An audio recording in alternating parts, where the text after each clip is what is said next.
Good. Okay, good morning. The hearing board of the South Coast Air Quality Management District is in session. Today is October 7th, 2020. The time is 9:00 a.m. and we are meeting remotely via Zoom, given the current pandemic and the stay-at-home orders in the state of California.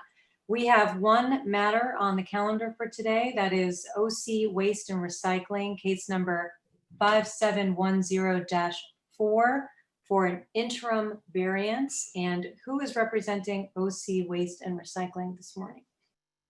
Thank you. Paul Albarian with the County Council's Office of Orange County, representing OC Waste and Recycling. Can you spell your last name, or can you spell your full name for the record? I didn't quite catch it. It's hard. Yes, Paul, P-A-U-L, last name Albarian, A-L-B as in boy, A-R-I-A-N as in Nancy. Thank you, Mr. Albarian. And who is representing the executive officer this morning? Good morning. Good morning, Madam Chair, members of the board. Brian Tomasovic, Senior Deputy District for the Executive Officer, and I'm joined by co-counsel. Yes, Erica Chavez, also representing the Executive Officer. Welcome, Ms. Chavez. Thank you. Okay. Okay, so since this matter is an interim variance, we're going to bifurcate the hearing and we're going to begin with the matter of good cause, whether there is good cause to hold the hearing today on the merits in absence of notice to the public. And Mr. Albarian, you are familiar with the findings we need to make for a finding of good cause to proceed? Yes, I am. Okay, thank you very much. Before we begin, I want to mark the exhibits that we have received. We had attached to the petition a schematic of facility operations, and I'm going to mark that schematic as exhibit number 1 for petitioner. In addition, we received separately, but at the same time as the petition, 2 pages of the facility permit with the applicable or the relevant conditions from which a variance is sought today. That will be, those 2 pages will be marked together as exhibit number 2. And we also received, I'm assuming from the district, we received proposed conditions. And so we're going to mark that as exhibit A as in apple for the district. I think that covers all of the papers that we received thus far. Anyone who is either planning to testify today or who may testify today, if you haven't already turned on your cameras, if you could do so, and please raise your right hand to be sworn in at this time. Do you promise to tell the truth, the whole truth, nothing but the truth, so help you God? You can just shake your head or say yes if you can. Yes. Yeah. Thank you very much. Okay. I think with all of the preliminaries out of the way, I'm going to begin, Mr. Albarian, with you for an opening statement on good cause, please. Thank you. As stated, my name is Paul Albarian. I'm the Deputy County Counsel with the County of Orange. And in connection with this petition, just a quick background, Orange County Waste and Recycling is a department of the County of Orange, which is a subdivision of the state of California. And Montauk Bowerman Power is the county's energy partner at the Frank Bowerman landfill.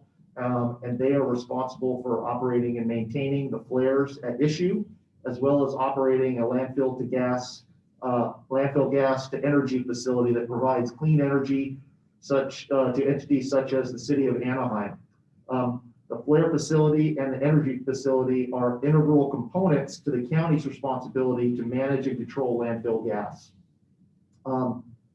With me today, either in person or on the Zoom call, are several people that will be available to answer the hearing board's questions, as well as some, I believe, direct examination for me initially. We have Robert Peace, who is the Renewable Energy Program Manager for Waste and Recycling, And we have Jeff Harber, who is the Environmental Services Manager for Waste and Recycling. And online here is Kevin Froelich, who is a civil engineer. And part of his responsibilities would include the Frank Bowerman landfill. For Montauk Bowerman Power, we have Sharon Frank, who is the director of their Environmental Health and Safety Division, as well as Robert Martinez, who is the Wellfield manager. I believe that those are the people that would be available for questioning as needed. And in general, as part of my opening, I would just say that we're aware of the interim ordinances or the interim variances requiring finding of good cause. And we believe we meet those standards. We have a situation where 2 flares at our facility did not meet the particulate matter standards that are shown in their permit. However, we had no reason to expect or anticipate that problem. Instead, this is a new issue that we had not expected, and as such, there was no reason to schedule a hearing ahead of time because we did not know that it was going to happen, and we haven't had anything like that in the past. And we definitely exercise diligence in getting this petition to the board. It took us approximately 1.5 days to accomplish that, and we believe it appropriate to grant our request for an interim ordinance. And depending on the hearing board's wishes, I would then be able to ask questions to try to support our good cause finding. Thank you. Thank you very much, Mr. Alberian. Mr. Tomasovic, your opening on good cause. Yeah, on good cause, just looking at the petition, seeing that they say that they received preliminary source test results on September 30th, and looking at the time from that to the time that they came in with the petition, there's no special concern on the district's part that they didn't work expeditiously to seek a variance here. It might have been better if they had done outreach with the district first, but to discuss options. But at the same time, as far as what they did in diligently seeking relief, we can't really quibble with that. Thank you. Thank you very much. Okay, Mr. Alberian, you may present your first witness on good cause, please. Thank you. I believe that I will be asking Sharon Frank. However, I will defer to them if they believe that Robert Martinez would be more appropriate to answer the questions. Then I would just ask that be done. Are you asking then to introduce 2 witnesses who will answer your questions? Or would you like to do, usually we do 1 at a time so it could be more orderly, but if you think there's a better way to do it or the way you wish to present, please let us know. Okay, I will just focus on 1, and any question that she is unable to answer, then we'll make a note of that and go back as needed. Okay. So I will be questioning Sharon Frank. Good cause has basically 4 elements that we need to discuss. The first one for an interim variance is whether or not we are currently in violation of any rule, regulation, or order. And so my question to you, Ms. Frank, is whether or not the flares at issue are currently in violation. Let me just, before, there's a few preliminary questions if we can ask Ms. Frank, please. Ms. Frank, if you could please first state and spell your name for the record. Yes, my name is Sharon Frank. That's S-H-A-R-O-N, capital F-R-A-N-K. Thank you. And also, can you just state your position and title? Yes, I am the Director of Environmental Health and Safety for Bowerman Power. Thank you. And finally, can you just indicate for the record that you took the oath today? Yes, I took the oath. Okay, thank you. Sorry, Mr. Alberian, you may now ask your question. One of the requirements is to show that we are currently in violation of any rule, regulation, or order. And so my question to you, Ms. Frank, is, are we currently, with regard to flares 3 and 4, currently in violation of any rules? Yes, flares 3 and 4 are currently in violation of Rule 409, which pertains to condition 32 in the flare permit for particulate emissions, not meeting the limit of 1.28 pounds per hour. And then also Rule 1303 B2, the offset rule, pertaining to condition number 36 from the permit for particulate emissions exceeding the 12.5 pounds per million cubic feet of inlet gas limit. Thank you. And we learned of that based on a source test result that we received on what date? We received the results on September 30th. Bowerman Power directly from the contractor, and we notified Orange County of those results on the 1st of October. The second element that we need to discuss is whether the circumstances leading to the violation could not have been avoided or anticipated. So with regard to that, my first question is, did you anticipate that flares 3 and 4 would fail their annual source test? We did not. Those flares have passed emission tests in the past since they were modified to combust regeneration gas in 2016. They passed the emissions first test in 2019. And so we had no indication that they would fail. And so would it be correct to say that, or let me just ask a simpler question, have the flares at issue had similar problems in the past? They have not. Have those same flares received NOVs for similar problems in the past? They have not. And would it be correct to say that you had no reason to anticipate that the flares would not pass their source test? That is correct. Even though these flares are combusting regeneration gas is a relatively new process, we had no reason to believe that there provided no additional maintenance requirements for anything related to burning regeneration gas that was out of the ordinary. And how long have these flares been burning regeneration gas? Since 2016. Okay, and can you describe the maintenance practices for the flares at issue? I can't answer that. I would like for Robert Martinez to answer. Okay. Then that, I will hold off on those for the next witness. Moving on to the, what is that?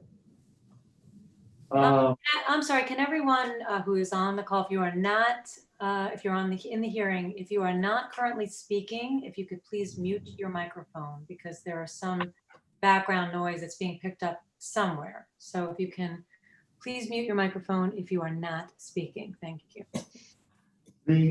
Thank you. The next question that we want to address is whether or not the petitioner exercised diligence in petitioning for the interim variance. So just to set the record, I know we've had some brief discussion on this issue already, but Ms. Frank, when did you learn that flares 3 and 4 did not pass their source test? September 30th. Okay. And when you learned that they did not pass their source test, what did you do? First, we contacted the testing consultants to just verify the results. And once we verified the results with the testing company, we then forwarded the information on to Orange County.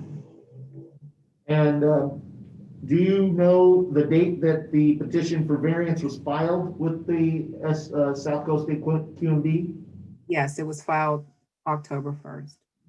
So it'd be correct that it took approximately a day and a half or so between learning of the violation to filing the petition. That's correct. Okay. With that, on the issue of diligence, I think we've shown that. The next question is that whether or not the denial of the interim variance would result in either an increase in emissions or an unreasonable and unavoidable adverse impact to the petitioner.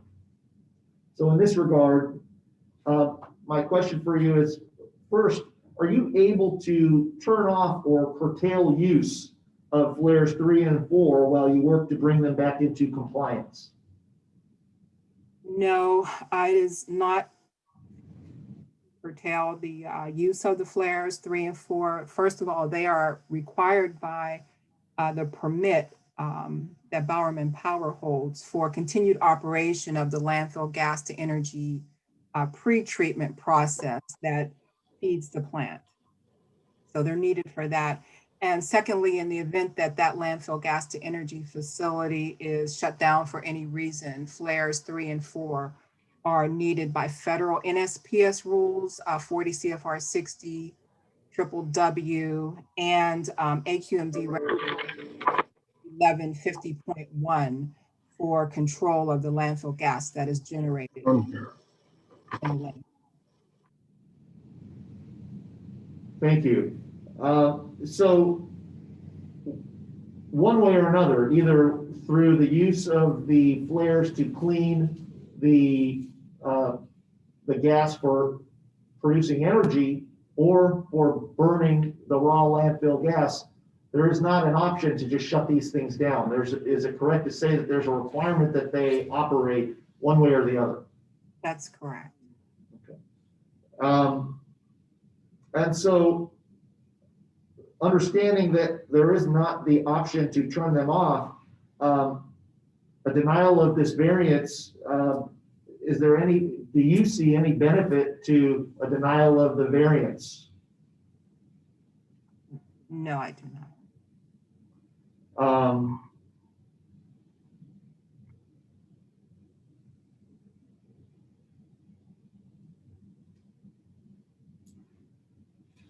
And assuming we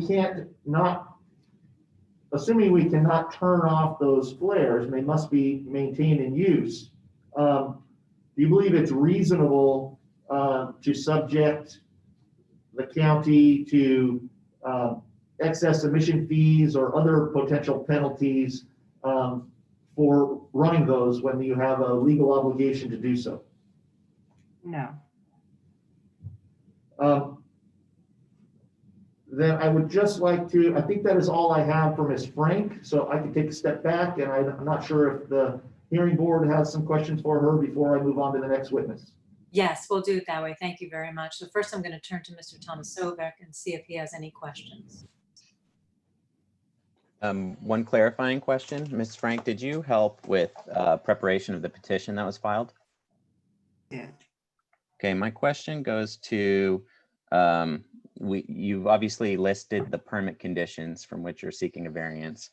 And you cited 2 rules that I don't know were exactly cited on the petition. Typically when a permit when variance petitioners seek relief from permit conditions, there's the associated rules 203B and 3002C, which pertains to facilities with Title V permits. So I think those were maybe implied in the scope of your permit, but if you were meaning to seek something under Rule 409 or Rule 1303, I'm hoping you or your attorney could explain that better. Well, first of all, I want to be clear. Thank you for that question. But first of all, I want to be clear that Rule 1303 does not apply to facilities. It applies to the executive officer. And we are often asked for relief from 1303, but it doesn't apply here. So variance relief is not something that can be afforded to 1303. I would like an explanation, as Mr. Tomasovic has asked, for the request for 409, which I looked up while you were speaking. And also, if you can explain that, is that in conjunction with condition 36? And if so, I don't really understand. I don't know if the board does. If you can explain how you're out of compliance with that. First of all, let me just state that this is Orange County's permit. And these rules were taken directly from the how the permit is written. So permit condition number 32 in the permit, as it's written, appears to be associated with 409. If that's not correct, then that's an error on our part. Again, also on condition 36, that condition specifically identifies Rule 1303 as being associated with that condition in the permit. Does that answer your question, Mr. Tomasovic? It did, although I don't think the district will take the position that variance under relief under Rule 409 is shown. Did the source test results, I mean, one problem is that Rule 409 wasn't listed on the petition for a variance, unless I'm mistaken. And then another is, I don't know that the 15-minute averaging that's referenced in Rule 409 is something that we know in terms of these preliminary source test results that you have, because the permit limit is based on pounds per hour, if I'm not mistaken. Correct, right. What I'd like to do is ask, while the hearing is going on, is ask the clerk of the board if I can receive by email a copy of the notice. Oh, sorry, this is an interim. There is no notice. No, it isn't in the petition 409, but that won't matter for any other purposes other than if we can have an explanation of why 409 would be implicated. But for this phase of the hearing, I think it's enough that the condition, at least condition 32, is clearly in violation, and 203B and 3002C, as you've stated, Mr. Tomasovic. But I don't know if this is, I think this is probably a time, but 1303 clearly is not implicated. And I don't know if if Mr. Alberian, if you want me to read from that rule, but it essentially, B2 states the executive officer or designee shall, except as whatever rule applies, deny a permit to construct. So it's an offset rule that applies when a permit is granted to the executive officer. But once the permit is granted, it's the condition of the permit that then applies, and that you will need variance relief from, but not Rule 1303. Did you have any other questions, Mr. Tomasovic, before I turn it to the board? Not for this witness, thank you. Thank you. Board members, I have questions, but anyone else want to start? Anyone else have questions? Mr. Balagopalan. Thank you. Good morning. Ms. Frank, I had a few questions. You mentioned that the flares were modified to burn the regenerative gas. Yes. So this, they're different from the other flares that are shown in figure Exhibit 1, right? Correct. Now, are you familiar with that, the operation of the siloxane removal and the process involved in that? Yes, I am. So from the Exhibit 1, it shows that both air and it looks like a portion of the biogas is also used for regeneration of the in the siloxane removal. That's correct. Do you know what material is in that? Is an absorption process in there? The exact material, I want to say, I don't know. It's a composite. I mean, we could provide that information to you if you know, it is a composite. And when I'm following the arrows, so one, it says it's, and I'm saying it's regeneration polish, and the other one saying regeneration bulk. So, and it looks, correct me if I'm wrong, the air is the bulk for That's regeneration, correct. and then you use the biogas for the polishing. That's correct. Now, does the bulk go, or they both go to each flare equally, or is that, does it go to The one proportional? vessel in the bulk process and one vessel in the polish process are simultaneously being regenerated. Okay, and both of those streams will be going to one flare. 3 or 4, so it's either 3 or 4 or both? Correct, right. Only one flare is operated at a time, I'm sorry. Right, typically we operate one a month and then we switch off and operate the other one. I see, okay.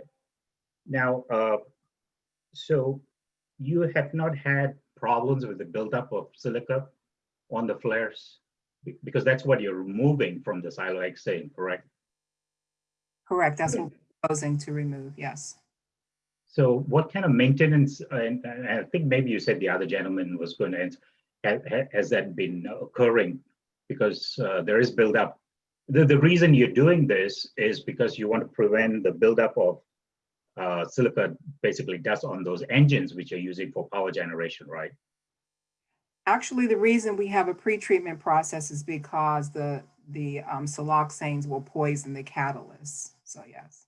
Right, and so when you burn siloxane, it will create silicon dioxide, which silica does, and that gums up the and poisons the catalyst and so forth. So that's the reason you're flaring. So so I'm wondering what kind of maintenance, knowing that this is a critical issue, what kind of maintenance is ongoing, has been done on the flares to prevent those buildup of material on the flares? First, I would like to defer that question to Robert Martinez, who can answer the other maintenance questions. But I do want to say that this is, again, a relatively new process. I don't think there's any other flares in the South Coast region that is being used in this manner. The flare manufacturer, Perennial, certainly has no type of recommendations for maintenance for this type of application for us. How many years has the flares been operating? Since 2016. 2016, okay.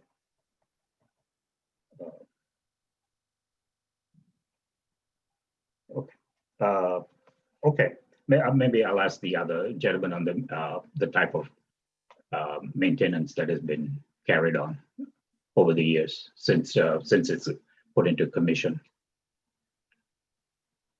Thank you. I have no further questions. Thank you. A couple of my questions were answered. I was looking for how old the flares were, and also whether the cleaning of the inside of the flares is part of regular maintenance. But I think the answer is this is a relatively new process. Is that correct? Yes, and Robert will answer that. We do clean the internals of the flares. Okay. And also, I think that the schematic, am I right? The schematic shows that flares 3 and 4, they're somewhat unique in how what is processed through them in terms of all 5 flares. And so flares 1, 2, and 5 can't handle what flare and 3 and 4 do. Is that correct? That's correct. Okay. Let's see. How often, these are mostly used for, are they used every day? Flares? Yes. They are used every day. Okay. Okay. Otherwise, I think I had only questions on the conditions, which we get to in the next part of the hearing if we get there, and also those additional rules that and conditions that you're asking for variance, but I'll wait for those. Anyone else have questions for Ms. Frank? No, Senator.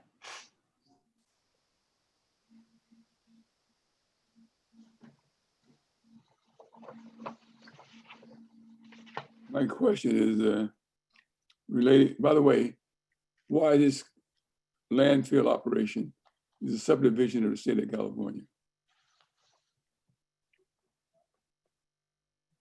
I'm sorry.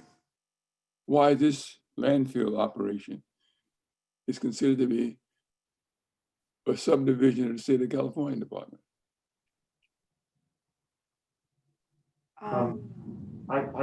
I will try to answer that for you. The County of Orange is a subdivision of the state of California, and Orange County Waste and Recycling is a department of the County of Orange. So we are a public agency that is a department of the County of Orange, California.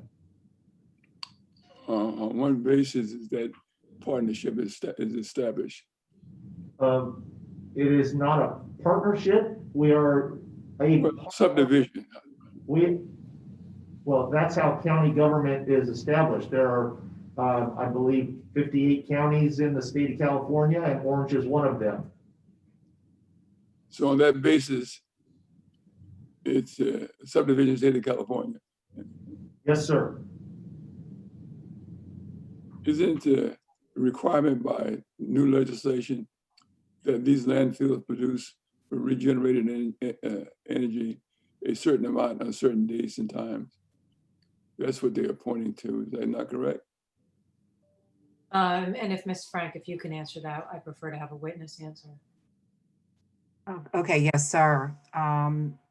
The landfill gas to energy facility is a beneficial use project, which is helping California meet their renewable portfolio standards. Yes.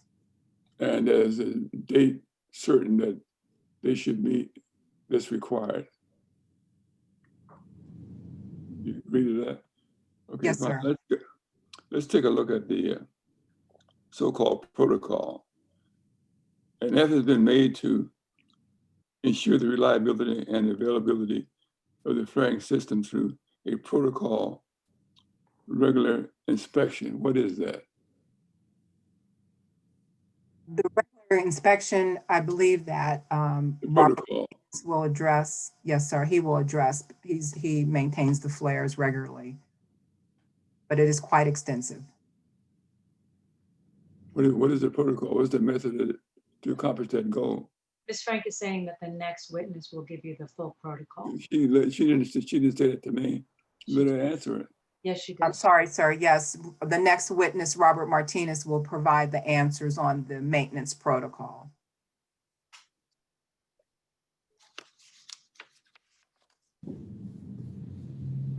Well, are you aware that they have an annual inspection? Yes, sir. Oh, that's good.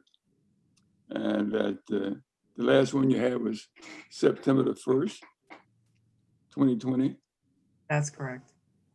And there's no indication that you're gonna have a failure No, sir. after that point in time. And you had a shutdown in April of 2020. A safety shutdown. Yes. There's a lot of testing in a short period of time with no indication that this was a problem. No, sir. No. This system has been in operation for how long? A few years? Since 2016. And you had no problems prior to that? We have not. You've been shutting down each year thereafter annually? Yes. All right, thank you. I'll wait for the next person. Thank you.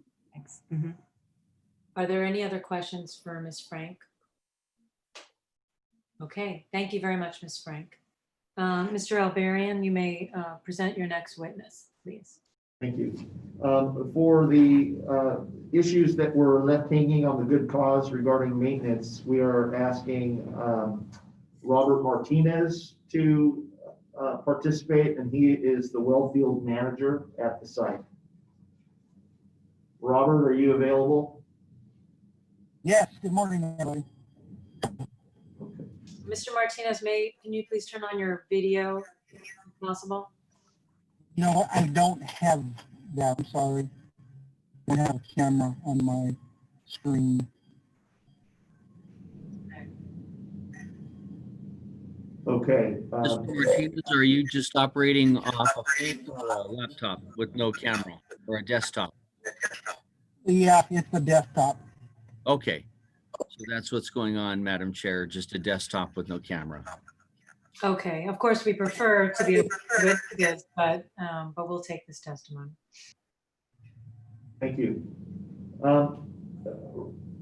Mr. Martinez, the question I have for you is to describe. I'm sorry, I'll interrupt for a second.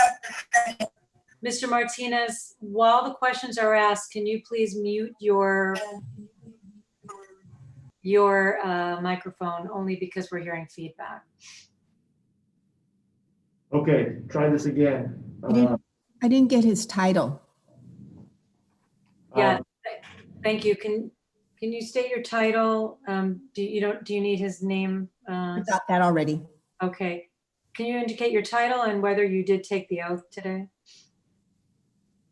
Well, yeah, I did take the oath, and I am the well field manager. Hmm?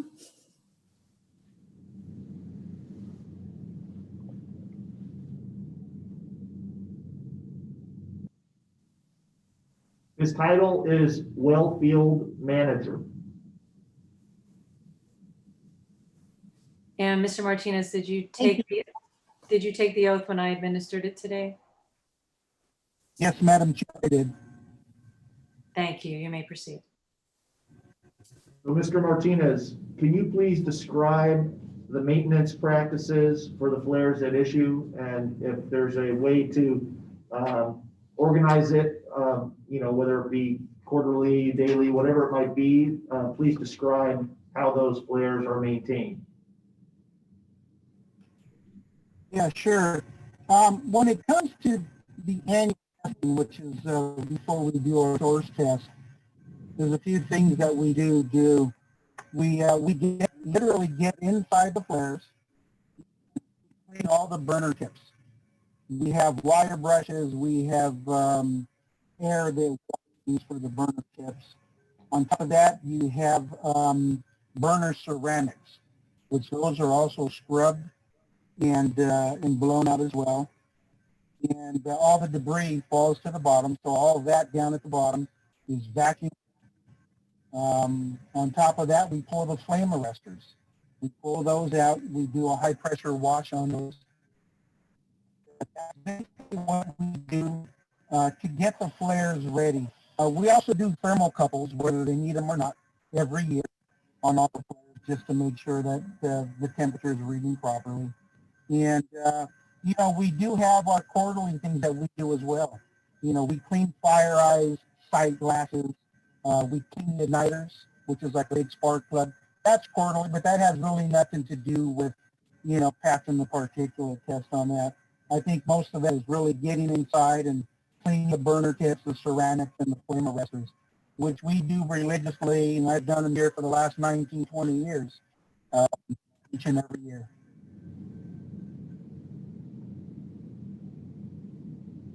Okay, and then a follow-up on that is, do your maintenance practices meet or exceed the manufacturer's suggested maintenance protocols? We meet everything. I think the one that we do exceed is the flame arrestor, perennial, which is the manufacturing of flares. Usually when you see the DEP double, it's time to clean them. We've never seen them double here because we do clean them once a year. You can probably get away with 2-3 years of not cleaning those, but we do those annually whether they need them or not. Okay, and since you're kind of involved and knowledgeable about kind of the maintenance and the day-to-day, as someone who observes these flares on a daily or weekly basis, have you observed anything that should have put you on notice that there was a problem or could be a problem with particulate matter? No, sir. We've seen the same particulate matter, from year one up until this last test, and nothing really has changed. Obviously, the numbers that we saw that probably doubled or so. But let me ask you a follow-up question regarding those numbers, and let me know if this is information that you're able to answer. These flares have been in operation doing the same job that they're doing today since 2016, and we've had numerous source tests over that period of time, and have the source test results been pretty consistent up until this most recent test? yes, sir. Yes, we've been pretty much under the threshold all these other years for these regen flares. So for all of us, it was a big surprise to see it so high. Like I said, annual maintenance doesn't change. We did the exact same thing we did the prior years. Thank you. I have nothing further for this witness. Thank you. Mr. Tomasovic, do you have any questions for Mr. Martinez? Yes, I do have a few. The petition references, Mr. Martinez, good morning. The petition references an annual maintenance test performed on September 1st. Are all the activities you covered in your earlier testimony activities that were conducted on September 1st, or can you better explain what that references? No, yeah, on September 1st, we cleaned out flare number 3. And September 3rd, we cleaned out flare number 4. And the maintenance, it's all the same. It's pulling the flame arresters, it's getting inside. I mean, we've kind of got it down to a science now where we try not to let, everything that's in the burners fall, directly to the ground. So we put a big tarp down there. We try to catch most of it so there's less inside the insulation that's on the floor, makes it easier for us. And, it just keeps the particulate matter away from the insulation on the floor. But it's the same thing. It's flare tips, flare burners, and flame arresters that were done on 3 and 4 on those particular days. And I thought I heard in Ms. Frank's testimony that the flare manufacturer has no maintenance recommendations. Is that correct, or is there more of an explanation to that? No, I think what she was talking about was they have no new maintenance records for us as regen flares. In other words, okay, guys, you're going to have to now clean the walls and, different things like that. But, I mean, Perennial definitely does have an annual cleaning in their O&M, and that is everything I've stated. And with regard to September 1st and September 3rd, the petition uses the term test. So is there any kind of data available from the test, or what's the testing component? I'm not sure where the test would come in. We just do our annual cleaning on that. I'm not sure where the word test would come in on that. So is it more accurate to say on those dates there was annual maintenance conducted, but not an annual maintenance test? That is correct. Yeah, we just did our annual maintenance for the annual test. In talking to the manufacturer or any contractors, or in doing your own root cause analysis, are you aware of any reasons why the PM could be an exceedance?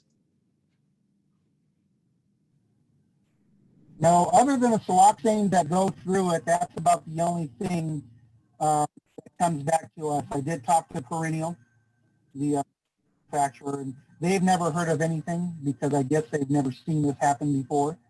So they asked me to let them know what we needed to do to the walls so that they can put it in their protocol.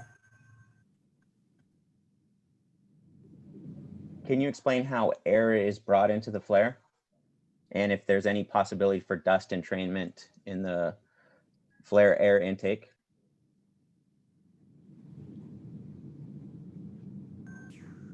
I'm sorry, can you repeat that? You broke up, I'm sorry. Sure. Can you explain how air is brought into the flare and whether there's any possibility for dust entrainment in the flare air intake? Yeah, sure. I mean, most of the air that mixes in there comes from the louvers. Those particular flares have 3 sets of louvers. And at any given time, you know, if there's anything in the air, anything going on around us, I'm sure we would see it running through the flares. That particular day happened to be a still day. We heard that wasn't windy. So like I said, there was no reason for us to think that there would be any type of particulate issues with these flares. But yeah, definitely through the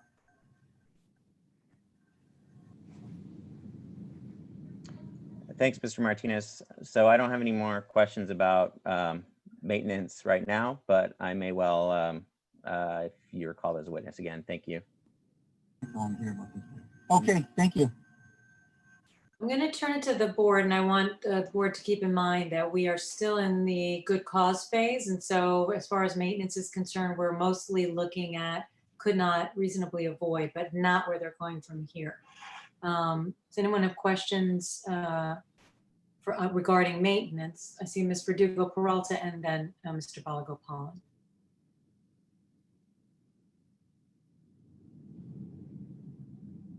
Thank you, Madam Chair. With that, I'm wondering if my question is going to be appropriate. At the beginning of your testimony, Mr. Martinez, I thought I heard you mention the word test after cleaning all of the components, and this may also be what Mr. Tomasovic heard. So my question becomes, is there any testing that is done immediately following the cleaning of the inside and all the components inside versus the annual test? And I'm assuming that if there is, that it's completely different from that annual test. Is that correct? Yes, but yeah, if I did say test, then I misspoke. There is absolutely no testing that I do before we get our testing company to come in. We merely get in there and clean the flares out, and that's about all we do with those in preparation for the testing. Okay, so your testing is done just annually, once a year, correct? Yes, ma'am. Okay, thank you. Mr. Balagopalan, your questions. Yes, thank you, Madam Chair. Mr. Martinez, before I get specific on the questions on the maintenance, I think I asked Ms. Frank what materials for the siloxane removal. Can you tell me what type of adsorption you're using? What material? Is it carbon or silica or whatever? Excuse me, what I'm using? I'm sorry. No, what material is that it's been used to remove the siloxane?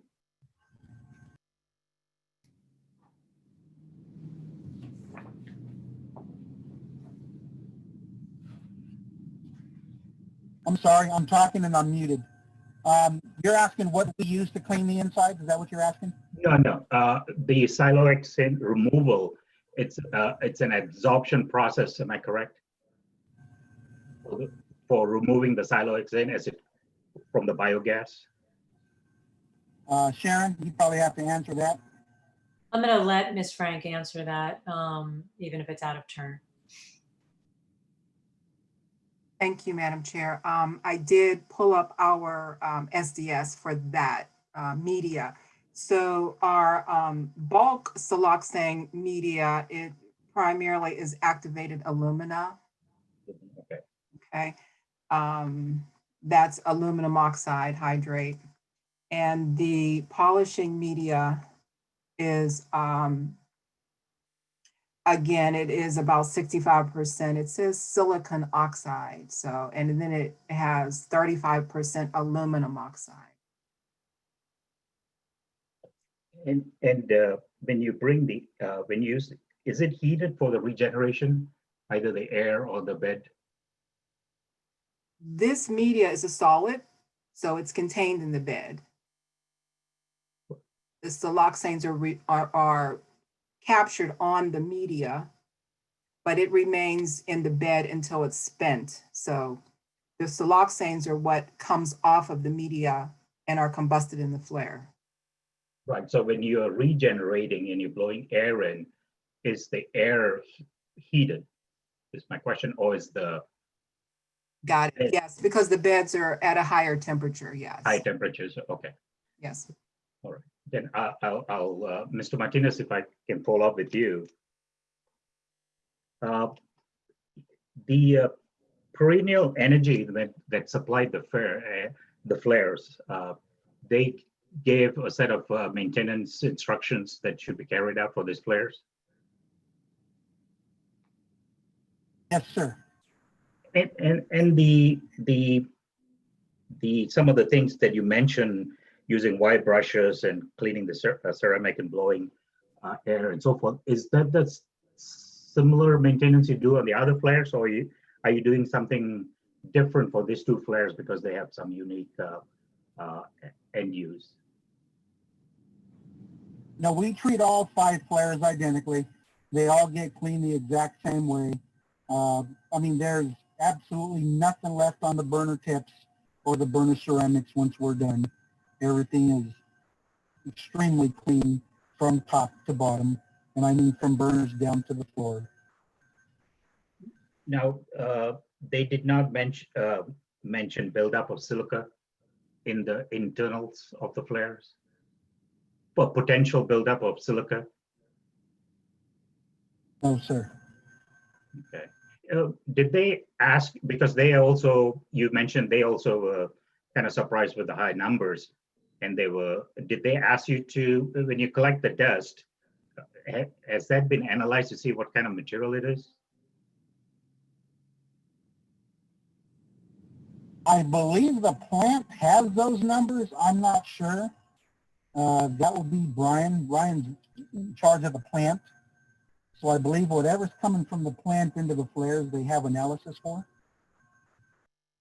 No, what I meant was not so much inside when you're cleaning and you said the dust that you remove, and you remove it before you do the testing. So I'm just asking if that dust material that you collected from the cleaning, did Perennial ask you to analyze it, or have you analyzed it to see if there's a silicon dioxide or silica material that has been accumulating into the internals of the flares? I see. No, we have not analyzed it, nor did Perennial ask us to analyze it. Do you think there is a potential for silicon dioxide, crystalline silica to form in there because you're combusting basically, when some of the siloxane through the flares? Yes, there's definitely a chance of that happening. And I think Mr. Thomas asked this question, and I'm not sure if I caught it. So do you have any explanation why the test, it's almost doubling of the emissions? That I don't. Like I said, we haven't done anything different in the prior years. We gas through the flares, and to see it double this year, like I said, it caught everybody off guard. Has the flow increased as the production of gas at the landfill increased? No, not for those particular flares, no. Now, 1, 2, and 5, you know, we can put maximum flow in those.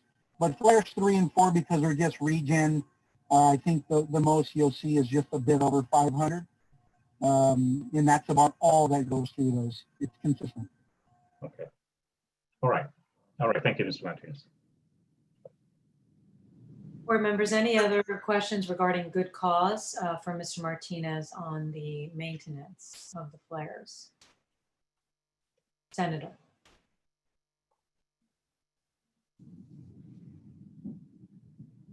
Mr. Martinez, I think it's simple approach to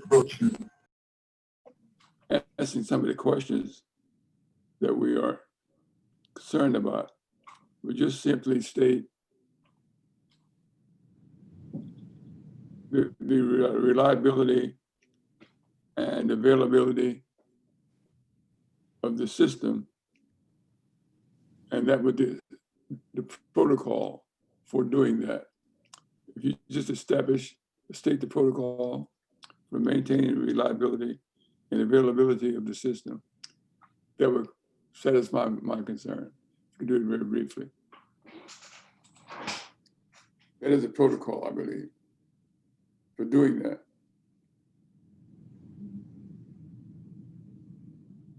I'm sorry, sir, I really didn't understand the question. What is the protocol for establishing the reliability and availability of the system? What is our protocol? Is that what you're asking? What? Yeah, what is our protocol? You said, what is our protocol? Is that what you're asking? Yeah, protocol. Well, I mean, we have a daily, a weekly, a monthly, and annually protocol when it comes to the flares. But when it comes to passing the source test, our protocol never changes. It is the same. It's cleaning the flares internally from the burners all the way down to the bottom. So that protocol remains the same annually. Now, the other things we do on a daily, weekly, monthly, quarterly basis have nothing to do really with source testing. Like I said, it's cleaning the fire eyes, it's checking the igniters to make sure that those are sparking when we start the flares, you know, which really has nothing to do with your annual testing. But the protocol, we're on it every year. Annually, we do the same thing. Nothing changes for us. Whether it needs it or not, like I said, when it comes to the flame arresters, those are done annually, whether they need it or not.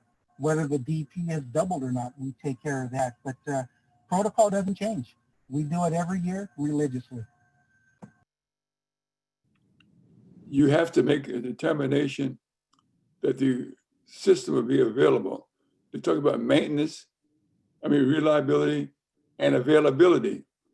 It's only available if these other goals are met, or it's not available. Now, if you have a protocol for that, so state.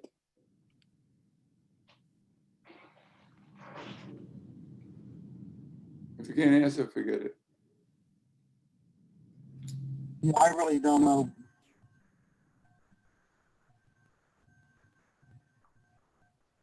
Thank you, Mr. Martinez. Did you have any other questions, Senator? No. Board members, any other questions for Mr. Martinez?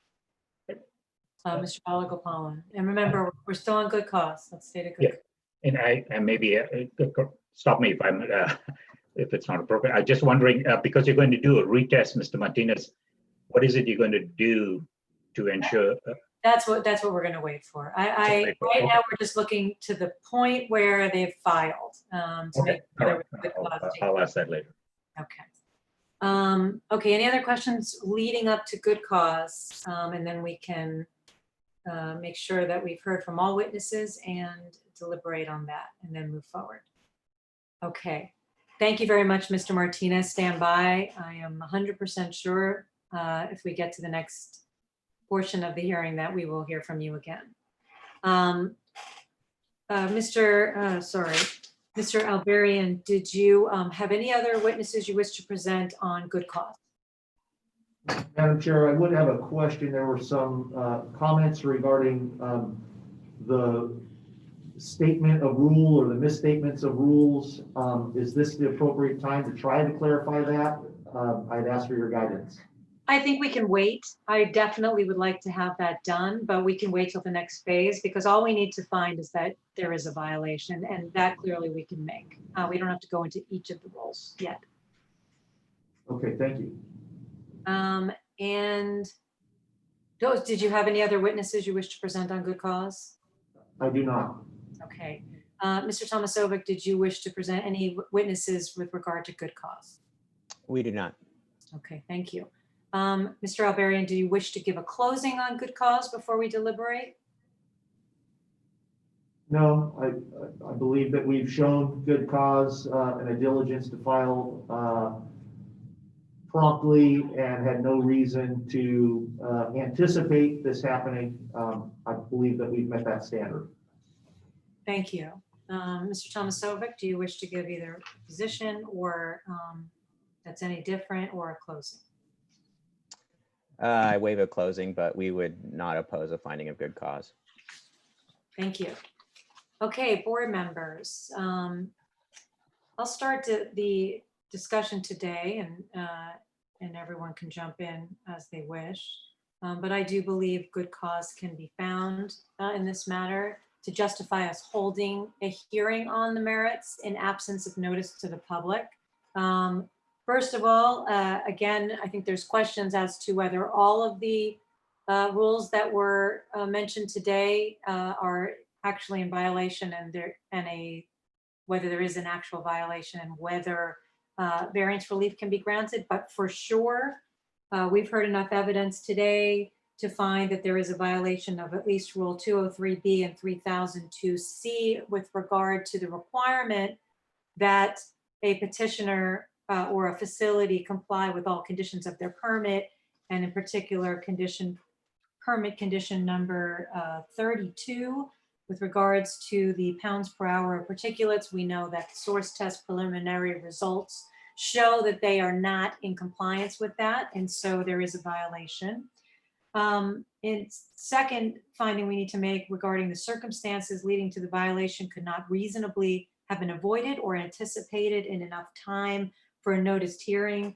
It couldn't have been anticipated or avoided, reasonably avoided by petitioner. We have heard these are relatively new flares placed in operation in 2016.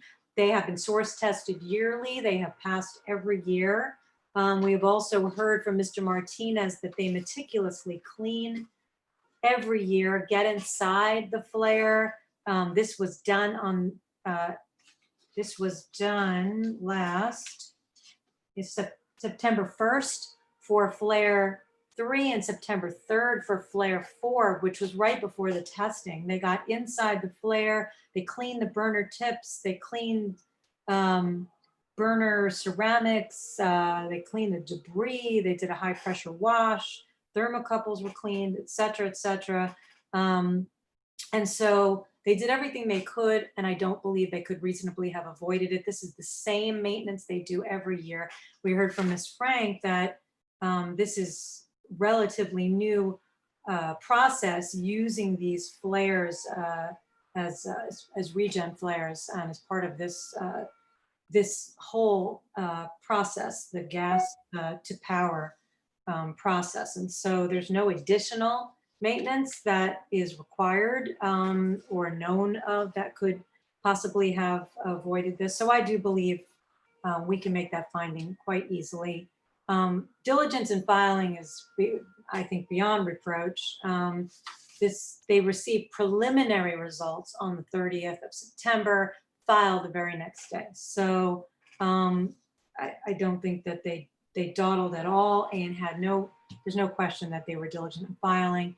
And given that this is a landfill facility where gas is constantly being generated and needs to be burned off, I believe that a denial of an interim here would result in an unreasonable and increase in emissions of air pollutants. I think that landfill gas needs to be burned off consistently. So I think all the findings can be made for good cause, and I would like to hear other board members and your thoughts. Mr. Balagopalan. I agree. I think we can find good cause. In addition, I think the silence and removal is critical for the continued operation of generating, running the genset. Without the silence and removal, it'll it'll gum up the internals of the engines. So flares 3 and 4 has to be operated continuously, not only when there's a shutdown, but as part of the ongoing daily removal of the regeneration process for the siloxane. So that 3 and 4 is very critical for the continued operation of the engines, basically, to protect the engine. So it's critical. Plus, this is a beneficial use project, and it's also an essential public service. But as you indicated, there is a violation of a permit condition, so that's clear. What was not very clear, and is, or the reason for the if they had cleaned everything and done everything they normally do, why they had such an exceedance. So, but that's not clear. And while it's a new technology, and I'm surprised that I think it's a Renewable Energy,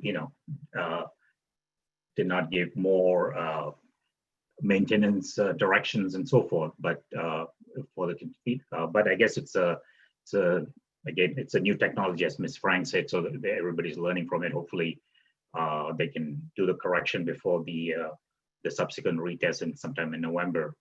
But since flare 3 and 4 has to operate, they cannot be shut down.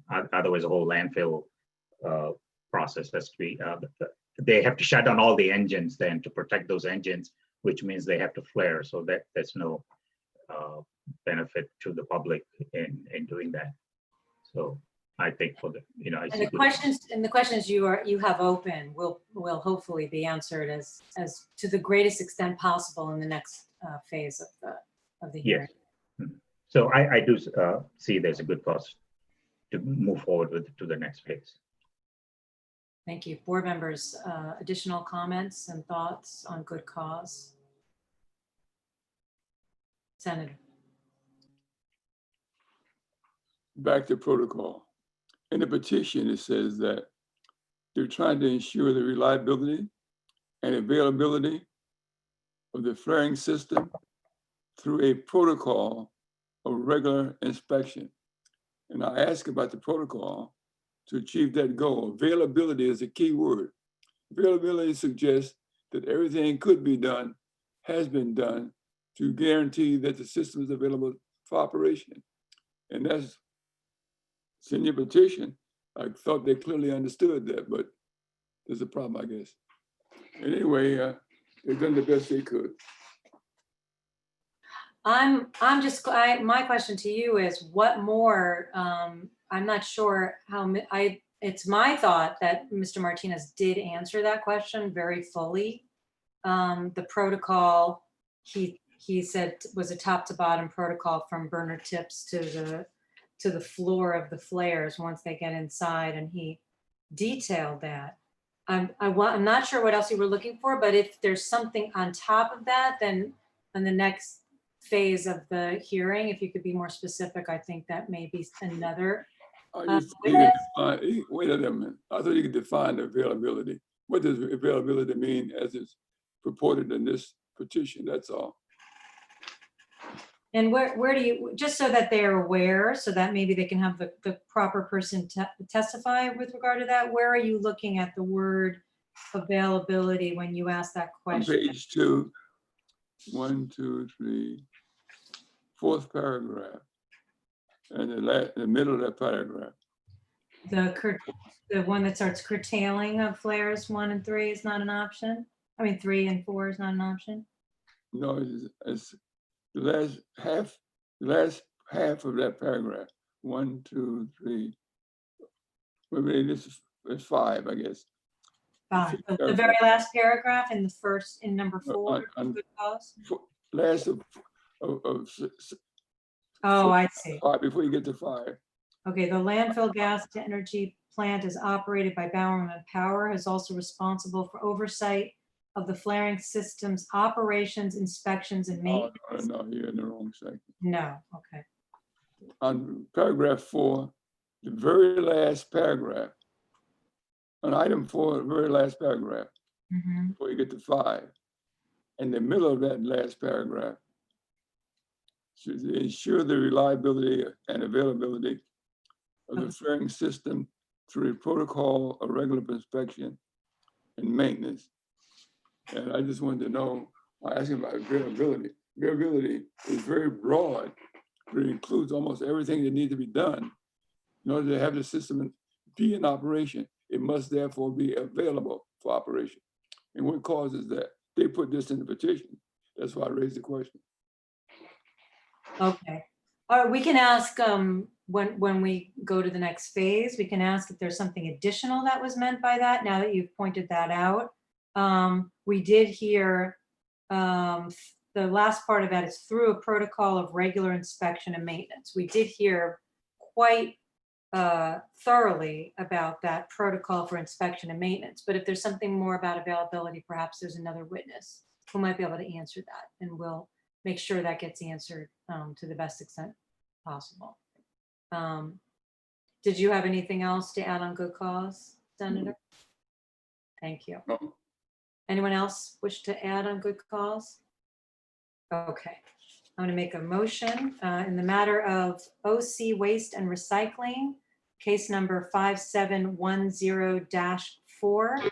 I move that we find good cause based on the discussion we just had of the 4 findings we need to make for good cause to hear this matter on the merits without notice to the public.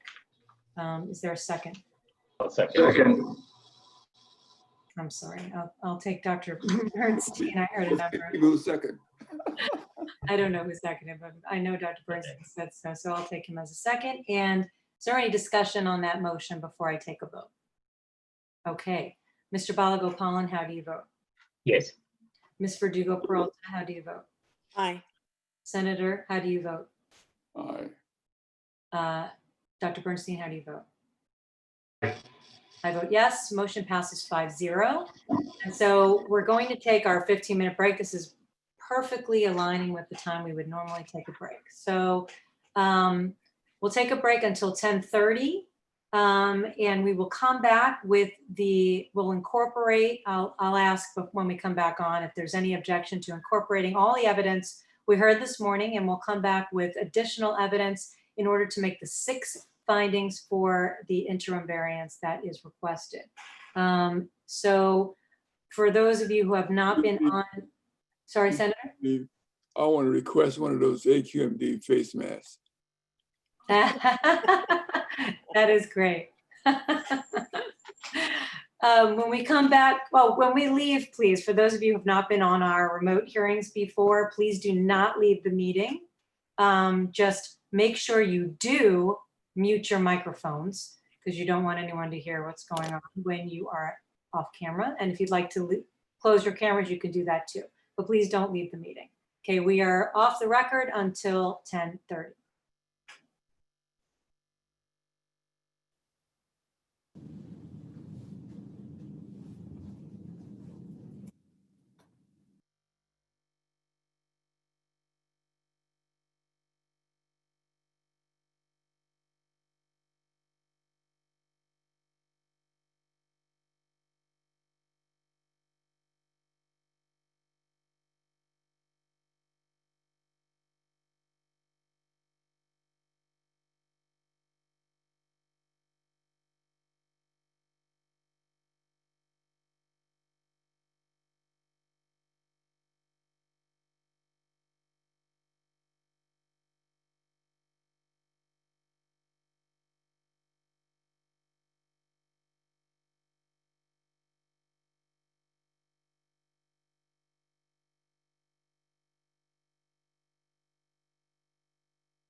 Faye, did you know that your microphone is unmuted? Oh, Just didn't want you to say anything that you might not want. thank you. You heard me sniffling though. I did, and I was like looking around. I'm like, who's not muted? Ah, Faye. Allergies are acting up this morning, so. My son has an allergy cough from the fires. I think it just.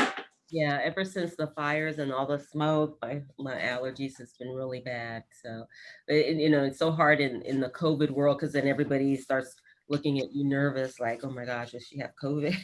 I know. Well, he has a cough, so Right, he right.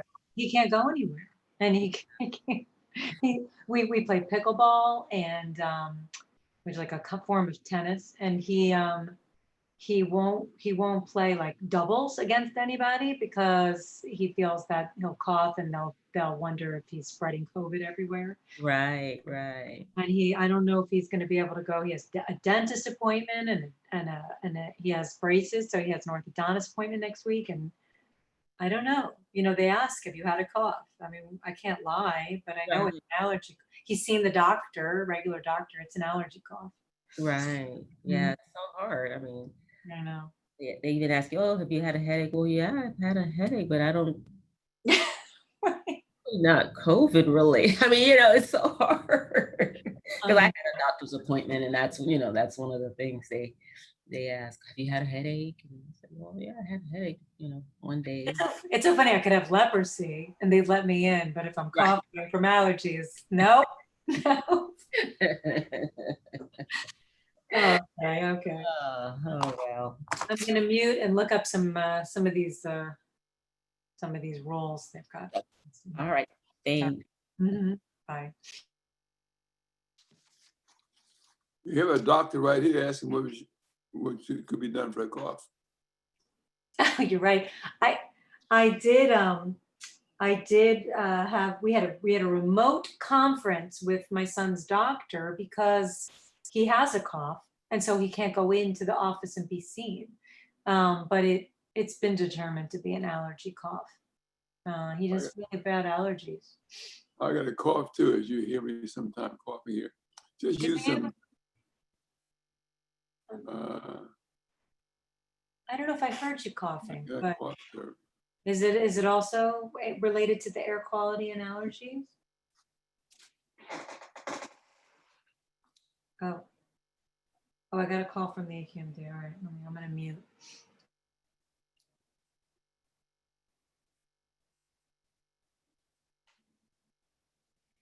I'll tell you what I take to arrest my cough, but I can't think of it right now. The older I get, the less I can remember. But I get it for you. All right. Cod liver oil, that's what it is. Oh, that's. Yeah, cod liver oil is mint, so you don't taste it, but it does help. I've been coughed all day because I took it last night and this morning. My mother used to give us that when we were younger, kids. It works. It works. Yep, it does. We didn't believe those things back then, but there's no prescription for it either, and it works. Yeah. The doctors can't make any extra money on that one. No.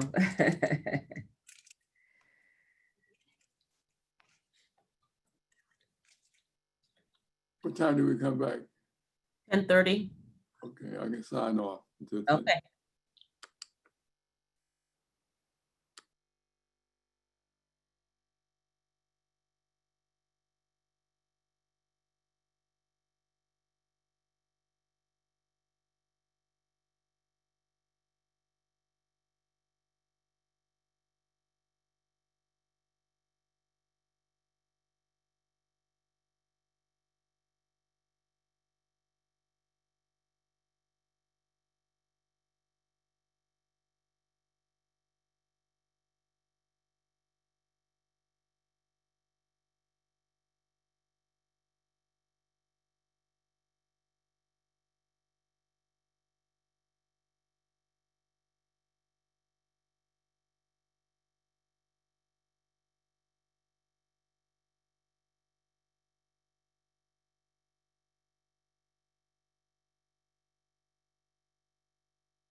So how are you feeling, Dr. Bernstein? You feeling okay?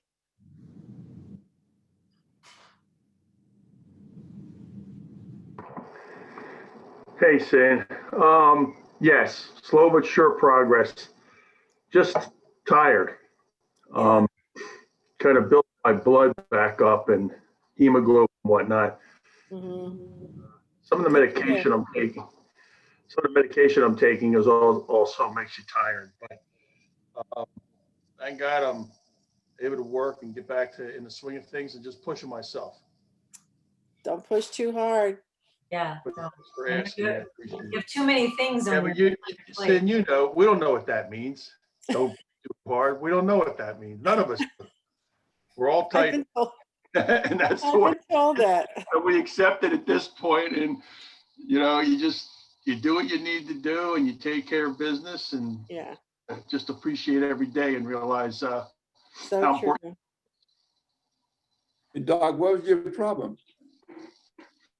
What was the I don't know if problem? you want to talk. Remember, we're on the public hearing. If you want to. He brought it up. Let him answer. Keep complaining. Senator, you and I will have a discussion. I'll tell you, I just had a little curveball. It's learning how to, life is learning how to hit the curveball. That's what it's all. All right. Well, you was mentioning, so I don't talk about my illness since we've been on vacation. I'm looking forward to going wherever that background is that you have, Senator. That's where I want to go. Right. I wish I could be there. No kid. I'd like us all to have a hearing from there on the beach. I was supposed to be there this week. Really? Everything got canceled. Yeah, that's better. That's a better view. Yeah, I know. Get it. Okay, Getting on an airplane is I don't know. It's a little bit tenuous at this point, They but won't let you in the state of Hawaii unless you've been, you have a document with you that's only 72 hours old that you're negative. It's not real. So. All right. Anyway, guys, we have to start our hearing. I think it seems like we have everyone back. Okay. I'm going to go back on the record, and the first thing I want to do is make sure there's no objections to incorporating the evidence that we received in the good cause portion of this hearing into this portion of the hearing. I assume there isn't, but I'll start with Mr. Alberian. We have no objection to introducing the evidence as part of this hearing. I think there's a lot of overlap, so we're in agreement. Thank you. And then Mr. Tomasovic, any objection to that? No objection. Okay, thank you. Mr. Alberian, I wanted to commend you on how you framed your questioning on the good cause portion, sticking to the findings. That's not normally done so well, so that we were able to get through that portion much quicker than we normally have. So thank you very much for that. Okay, now moving on to the second portion of the hearing, we now are going to be looking into the 6 findings for an interim variance. And of course, we're looking in the time frame between now and when this hearing can be held, which I understand the short variance hearing, should we need it, is set for November 18th. And so we're looking at that time frame and the 6 findings for that. And again, a lot of the evidence, and in particular for beyond reasonable control, has already been admitted, and we've already deliberated on that. So Mr. Alberian, I'm going to send it to you for any opening statement you wish to make on the merits of the interim variance. My opening statement is similar to what I stated before, that we really did not have any reason to anticipate this, that the flares are necessary to operate and we are required to do so under law. I would just comment on the fact that, and remind this board, which probably is not needed, but remind this board that pursuant to Health and Safety Code 43252 sub A2, that Orange County Waste and Recycling is a public agency that is providing the essential public service of landfill gas control and that it should be taken into consideration as your board considers our request for a variance. And I would ask that we have an opportunity to try to clarify the confusion on the rule issue that we discussed before. But beyond that, nothing further other than questioning my witnesses. Thank you very much for that. All of that is good reminders for the board. Mr. Tomasovic, your opening on the merits. Madam Chair, members of the board, good morning again. The district has an open mind to the granting of a variance in this case. With Exhibit A, you have our proposed conditions. These were previously shared with the petitioner, and as I understand it, and I think I can represent, they didn't have any objections to those. It is probably appropriate to state, though, that in general, when a facility fails a source test, the failing of a source test won't make you a candidate for a variance. So it is important to establish that the violations were not preventable. And so there is this question, which may not have a definite answer, about whether it's beyond the petitioner's reasonable control. So far, there isn't any evidence on the side of it being negligence on their part. And this is also an exceptional, maybe an exceptional case, given that this is a facility that does understandably want to have some kind of coverage to continue important operations to control the landfill gas. So we certainly, even in proposing those conditions, have questions about how they will exactly come into compliance, but I think those questions are better addressed as maybe we talk to the witnesses, and they may well be questions that are separate from what the board will ultimately decide about granting a variance. But that concludes the opening. Thanks. Thank you. And I think both of you made the same point from different angles. And so I just wanted to just really put a head on this, is that we generally would not be able to find beyond reasonable control for a failed source test automatically, and well, we never would. But it's very important to hear how it was prevented, etc.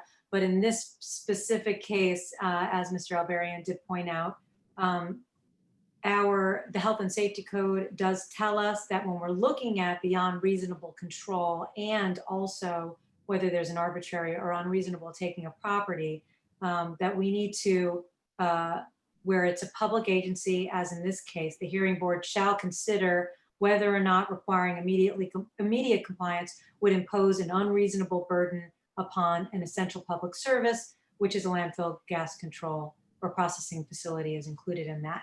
And so we'll talk more about that in deliberation, but that does make it different. And I think it's very important to point out that it is not generally the case where variances are given, as you stated, when there's a failed source test. With that, Mr. Alberian, if you'd like to introduce your first witness on the 6 findings for a variance. Thank you. The first finding regarding good cause, I think in large part was established based on the prior record. However, there were some comments regarding the misstatement of rules or inaccurately stating the rules that were being violated. And so I wanted to take this opportunity because this section, the first finding, has to do with whether or not we are in violation of a rule. So I think this is the appropriate time. And just as a side note, the Rule 49 that was, or 409 that was discussed earlier was identified in the petition in section 9. So I just want to clarify that it was identified as part of the explanation. Maybe that's not the appropriate way. And I would just say that some of these errors may be a result of the urgency from which to get this thing filed to ensure that we could get that protection at the interim stage. With that being said, I would like to call Robert Peace, who is Orange County Waste and Recycling's Renewable Energy Program Manager. And I'm just going to ask him a little bit about the rules, if he can clarify that issue for us. Mr. Peace, I think they would like you to identify yourself and confirm that you have been sworn. Yes, thank you. My name is Robert Peace. Last name is P-E-A-S-E, and I did take the oath. And Mr. Peace, you're there in the room with Mr. Alberian, is that correct? Okay, thank you. And can he state his title, please, one more time? Yes, I am a Renewable Energy Program Manager. Thank you. Okay, if that suffices for the board, I would just ask Mr. Peace, with regard to that preamble regarding the rules, can you identify the rules that we are violating as a result of the source test? Yes, thank you, Mr. Alberian. And thank you for District Council for pointing that out. It's our opinion that we are in violation of Rule 203, Permit to Operate, Section B, that we are in violation of Rule 3002, subsection C, and we think we are in violation of Rule 404, Section A, as well as 409. Okay, that's another rule. So 404A? Yes. Okay.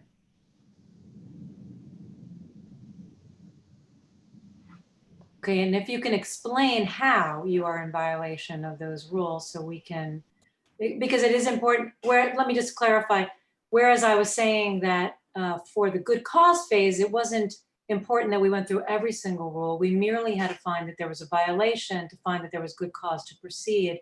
When we are crafting a variance, we're going to make it as limited as possible. And so we're only going to include those rules for which we have evidence that there is a clear violation. Yes, thank you. On Rule 203B, it's our opinion we're in violation of the conditions specified in the permit to operate, specifically conditions 32 and 36. On Rule 3002C, duty to comply, item 1, it's our opinion that we are in violation of the conditions specified in our Title V permit. On Rule 404A, we are of the opinion that we might be in violation of the table 404A in terms of concentration. On Rule 409, it's our opinion that we may be in violation of that rule, the limits of 0.1 grain per cubic foot.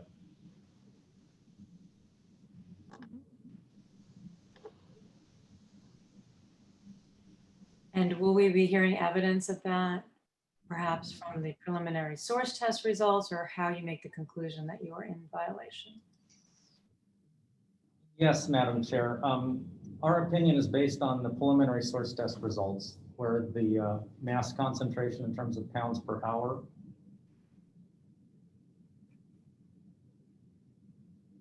Okay. which did violate condition 32 and 36.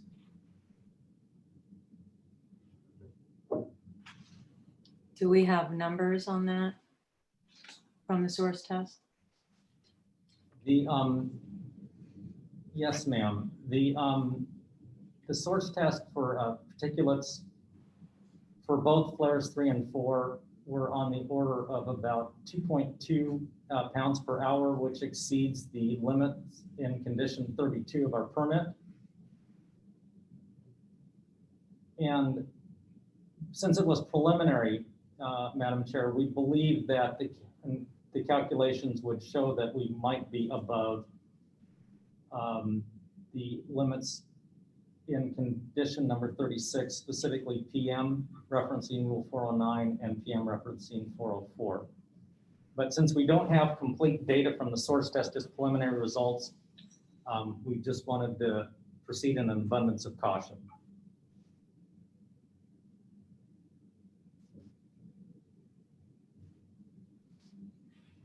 Okay, thank you. Is there, Mr. Alberian, did you have any other questions before I turn it over to Mr. Tomasovic about the rule? I have no further questions. Okay. Mr. Tomasovic, do you have questions? I'm still trying to pull up the Rule 404. Just to make clear for the record, sir, have these preliminary source test results been shared with any staff of the district to date?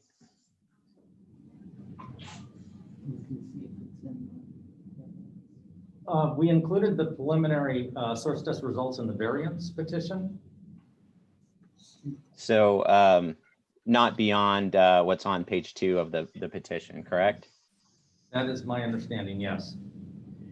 And with regard to Rule 409, was there any attempt at making a calculation to correct for the CO2 percentage?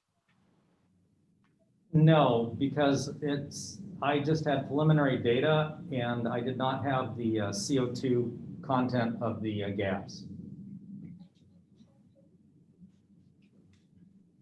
I pass the witness. Okay. Board members, are there any questions? Yes, Mr. Balakapong. Thank you, Madam Chair. Mr. Peace, I do have a couple of questions on 404 and 409.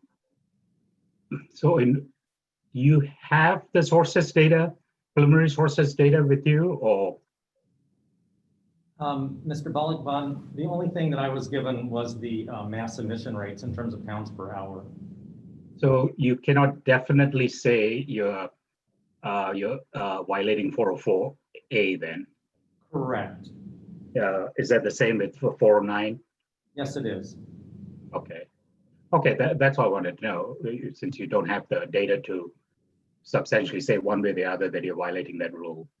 Right. We just, in an abundance of caution, we felt that we should identify those rules as potentially being in violation.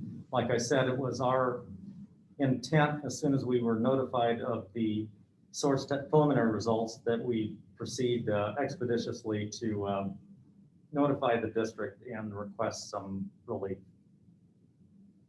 Thank you. I did have another question on condition 36, and maybe the district engineer will know that better, but let me run it by you. 36, there is a condition for PM based on that the inlet of gas should not exceed 12.5 million cubic feet of inlet gas. We heard from Mr. Martinez that there's only a small portion of the regenerative gas that goes to the flares. So that doesn't change regardless of the input of production of landfill gas. So do you know why what that basis is for that condition? I do not. I was not involved in the permitting of the flares, and I could only provide a educated guess, which Sure, I go ahead. did not do. And what's your opinion why that is there? Yeah, someone who's more directly involved in the permitting of this might be better able to answer that, Mr. Balakapong. Our energy partner is a little more familiar with the operation. Okay, that's fine. Yeah. I did have one last question, and that's: are you aware of it, or do you know if when you burn that regenerative gas, it contains basically the VOCs, which has silicon siloxane in there, that it can produce silicon dioxide or silica dust? This is new to me. I had not experienced this before. Okay, all right, that's all I have. Thank you. Do you have any sort of probability based on what you've seen in the preliminary source test results, based on the pounds per hour that we see on page 6 of during as part of excess emissions calculations, the probability that you would be in violation of 409 or 404A or the condition 36? I can't do that calculation. I don't have enough information. As I said, we were just proceeding in an abundance of caution on that one. Okay. And I guess it depends on how we are reading as a board the findings we need to make, but finding number 1 requires that a petitioner is or will be in violation. And so I know that's the case for certainly 203 and 3002, and of course, condition 32, but I just wanted to get a little more evidence or information with regard to the other rules that you're asking for. And I did a back of the envelope calculation, Madam Chair. And looking at the standard in 404 at 0.1 grain per standard cubic foot, that would lead to a number around the 14.2 pounds per million BTUs. And based on that and our limit of 12.5 pounds per million BTUs on condition 36, that's why we thought it would be an abundance of caution to ask for that one as well. okay, thank you. That is helpful. So so that's condition 36, and I'm sorry, did you say that was rule 409 or 404A? 404A. These rules are new to me. I have not reviewed them before, so take a little bit during the hearing. But okay, that's much more helpful. Thank you so much for that. Okay, board members, any other questions with regard to the rules for Mr. Peace? I did have a follow-up with Mr. Peace. And then Mr. Thomasova. Mr. Peace, when I look at 404A, it's a grain loading, and the grain loading is based on the flow, and it's not based on the mass loading. So what makes you think that you will be violating 404A? Because if you don't have numbers on the flow and the grain loading results, what makes you think you will be violating that? What I was doing, Mr. Balaban, just back of the envelope is trying to calculate the grains per cubic foot and comparing it to condition 36. And just to get a ballpark for it, and based on that calculation, converting grains to pounds, and looking at our typical BTU content, it looked like we might be in violation. So you have some flow data from the preliminary source test, is that out? That's how you're getting the... No, I didn't. I assumed I just did a back of the envelope calculation, assuming a minimal flow rate. I see, okay. All right, thank you. Mr. Tomasovic had a follow-up. Yeah, my question concerns the permit excerpt that came with the petition. On our version, we see one line for PM is highlighted. And I'm wondering if by your testimony, you can explain whether other lines are also in play and should have been highlighted. I understand your back of the envelope calculation you reference is in relation to that 12.5, but there's also 2 lines above that in the condition that speak to PM. Can you help me out on that, please? Sure. So in the excerpt of the permit that came with the petition under condition 36, the version we have has a yellow highlight, and that highlight is on the line for PM 12.5 pounds per million cubic feet of inlet gas, and that references the rule 1303B2. That's the only part of permit condition 36 that's highlighted. So I'm wondering if by your testimony you're also saying the two lines above it are also implicated. I'm trying to find.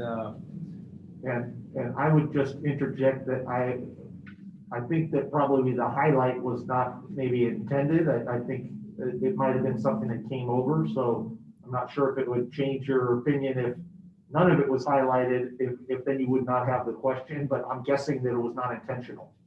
Well, I think it's an important question because if we're going to grant a variance, it could be from just a portion of a condition. If the entire condition is not in violation or expected to be in violation. So the question, I think, is what portions of these two conditions, if not the highlighted portion, what portion are you seeking a variance from today? Oh, I got you. So, right, if I understand them, we are asking for, on condition 32, the particulate limit of 1.28 pounds per hour. And on condition 36, we are talking about all three references to PM, 0.1 grain per standard cubic foot, Rule 404, and 12.5 pounds per million. No further questions. Thank you for that clarifying question. Any other question on the rules for Mr. Peace? Okay. Oh, Senator.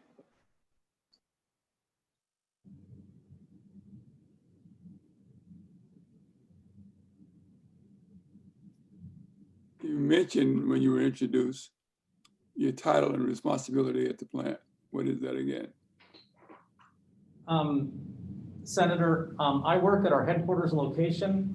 I am responsible for renewable energy, which is the basically the beneficial use of the landfill gas.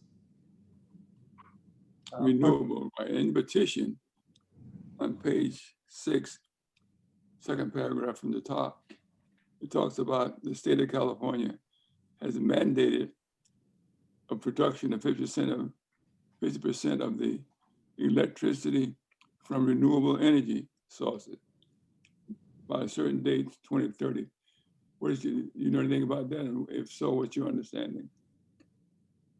Well, that's part of a process, a goal that was established initially under Governor Schwarzenegger, moving the state away from fossil fuels to renewables. One of the things that our landfill does is produce renewable energy. And we are part of the program to wean the state off of fossil fuels. Good idea, thank you. Mr. Thomasovic.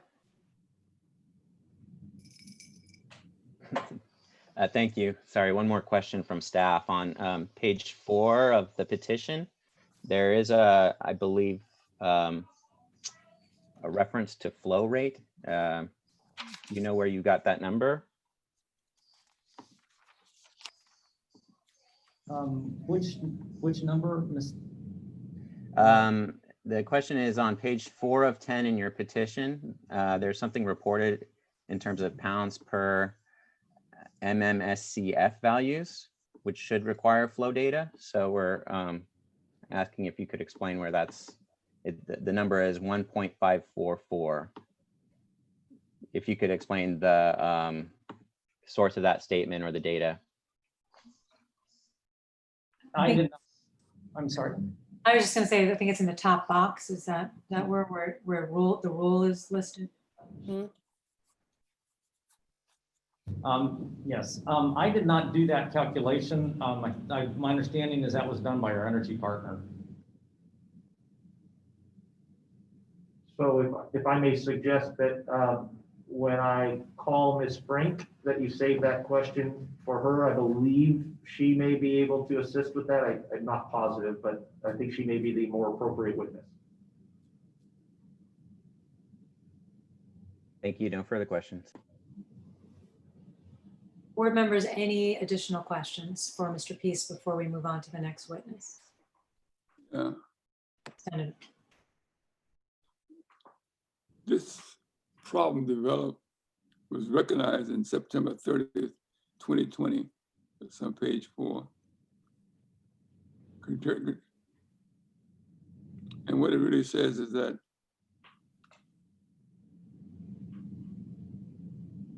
it's critical to the operation of the system that the permit be granted or the problem would develop. What if the permit were not granted? And then what would happen to the system? By permit, do you mean variance today? Yeah. Okay. Senator, the flares and the engines are critical and necessary component for us to control landfill gas.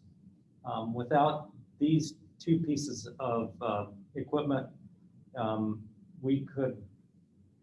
there would be migration of landfill, uncontrolled migration of landfill gas, not only horizontally through the sides of our landfill, but vertically as well.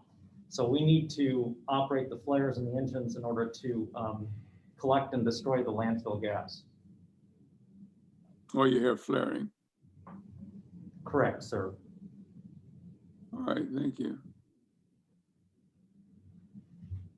Okay, any other questions on the board or Mr. Tomasovic with regard to the rules? Okay, thank you, Mr. Peace. That was helpful. Okay, Mr. Alberian, your next witness, please.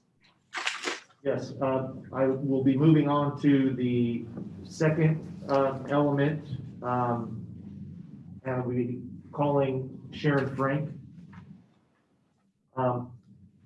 There is, as we've talked about, a little bit of overlap, so I apologize if I ask some of the same or similar questions, but I want to make sure that we are covered.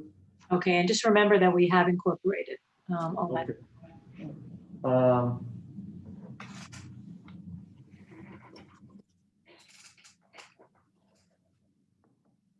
So understanding that we have incorporated these, Ms. Frank, I just want to, and in light of the fact that the county is providing an essential public service that needs to be considered by this hearing board, I want to ask you and just confirm, is there anything that you can do immediately to bring the flares back into compliance now?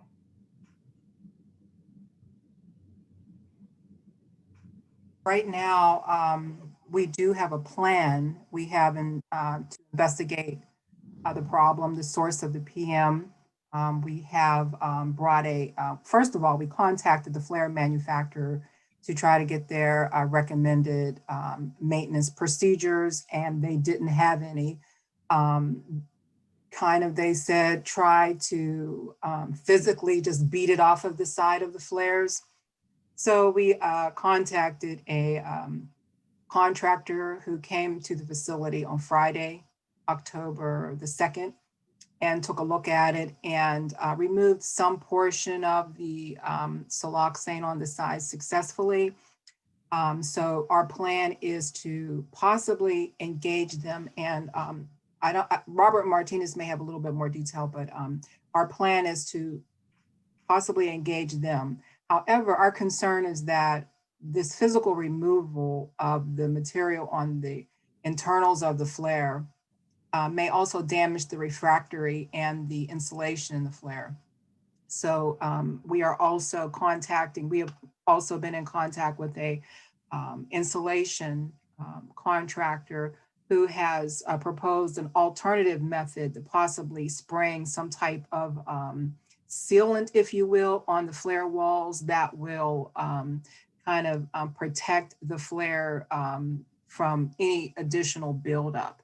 So we're exploring those two options right now. That's the immediate action prior to retesting, of course, the retesting. And do you have any concept of the timing of that? So like some of these contractors that you're looking at,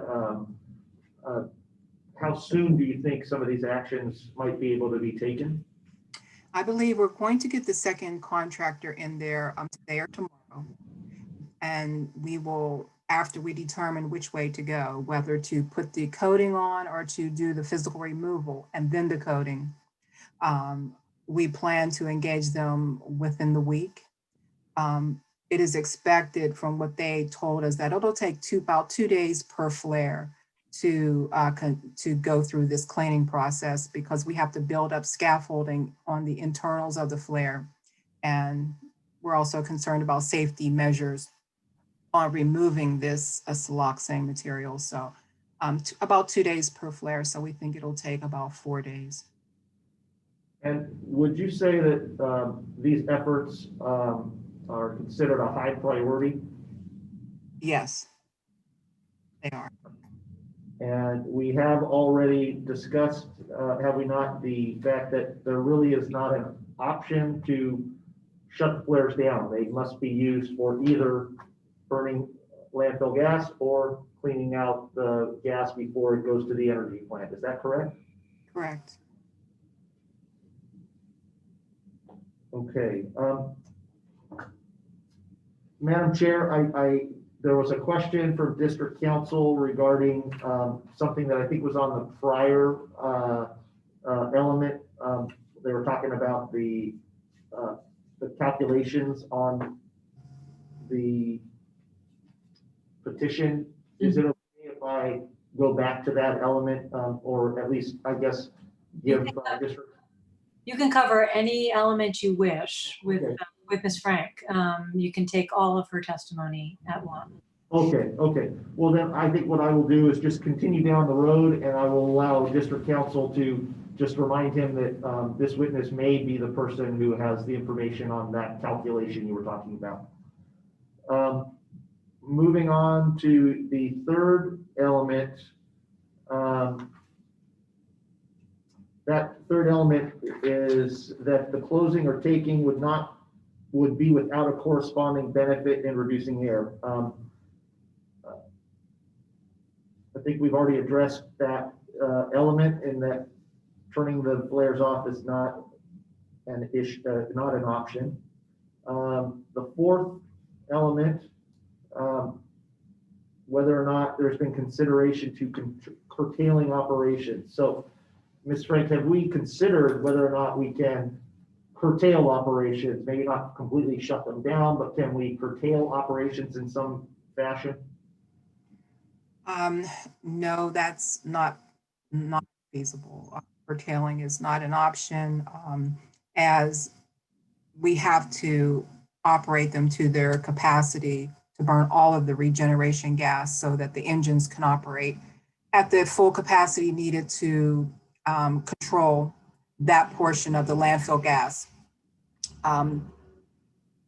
If they were used for combusting landfill gas from the landfill, we would definitely need them to be at a full capacity if the engine plant were shut down. The fifth element has to do with whether or not during the period of the variance, the petitioner will reduce emissions to the maximum extent feasible. Is it our goal to return these flares back to compliance as soon as possible? Yes, it is. And would I be correct that some of the concepts that you've thrown out before are directly designed and to reduce the emissions to bring those flares back into compliance? That's correct.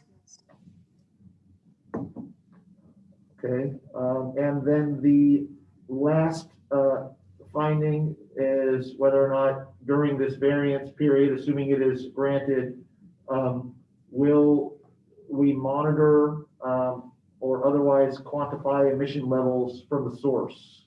So my first question is, are you able to monitor emission levels from those two flares? Yes, we can satisfy that. And you're willing to do so? Yes. And in regard to that, District Council circulated some proposed conditions. Have you and your staff had an opportunity to review those proposed conditions? Yes, sir, we have. And any objection to complying with those conditions as they were presented? Not at this time, no. I believe that, like I said, we have the contractors coming in to give us the two options, but the conditions indicate that we will clean the flares. So I think that is the first plan. I think that is our plan. Okay, I have nothing further for this witness. Thank you. I'm going to turn it over to Mr. Tomasovic for questions from Ms. Frank. Hi, Ms. Frank. Could you speak on to page 4 of the petition, that element of data that is 15.44 pounds inlet gas? You know where that's from? Yes, that came from our source test contractor. So to confirm his exact calculations, we don't have them in hand, but typically it's just based on the volume of inlet gas that he measures. And with regard to some of your other testimony, have these contractors that have come and looked at the flare seen some kind of observable buildup or deposit of materials in the flare? I am not privy to what the contractors exactly have seen, so I couldn't answer that question, honestly.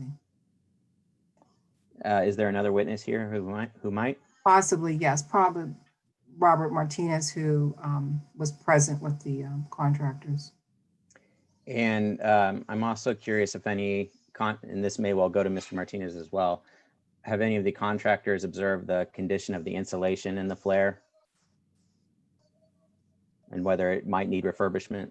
Yes, from my understanding, that is the primary concern with any material that may be, excuse me, built up on the internals, is that the insulation could be damaged, by disturbing the surface, the internal surface.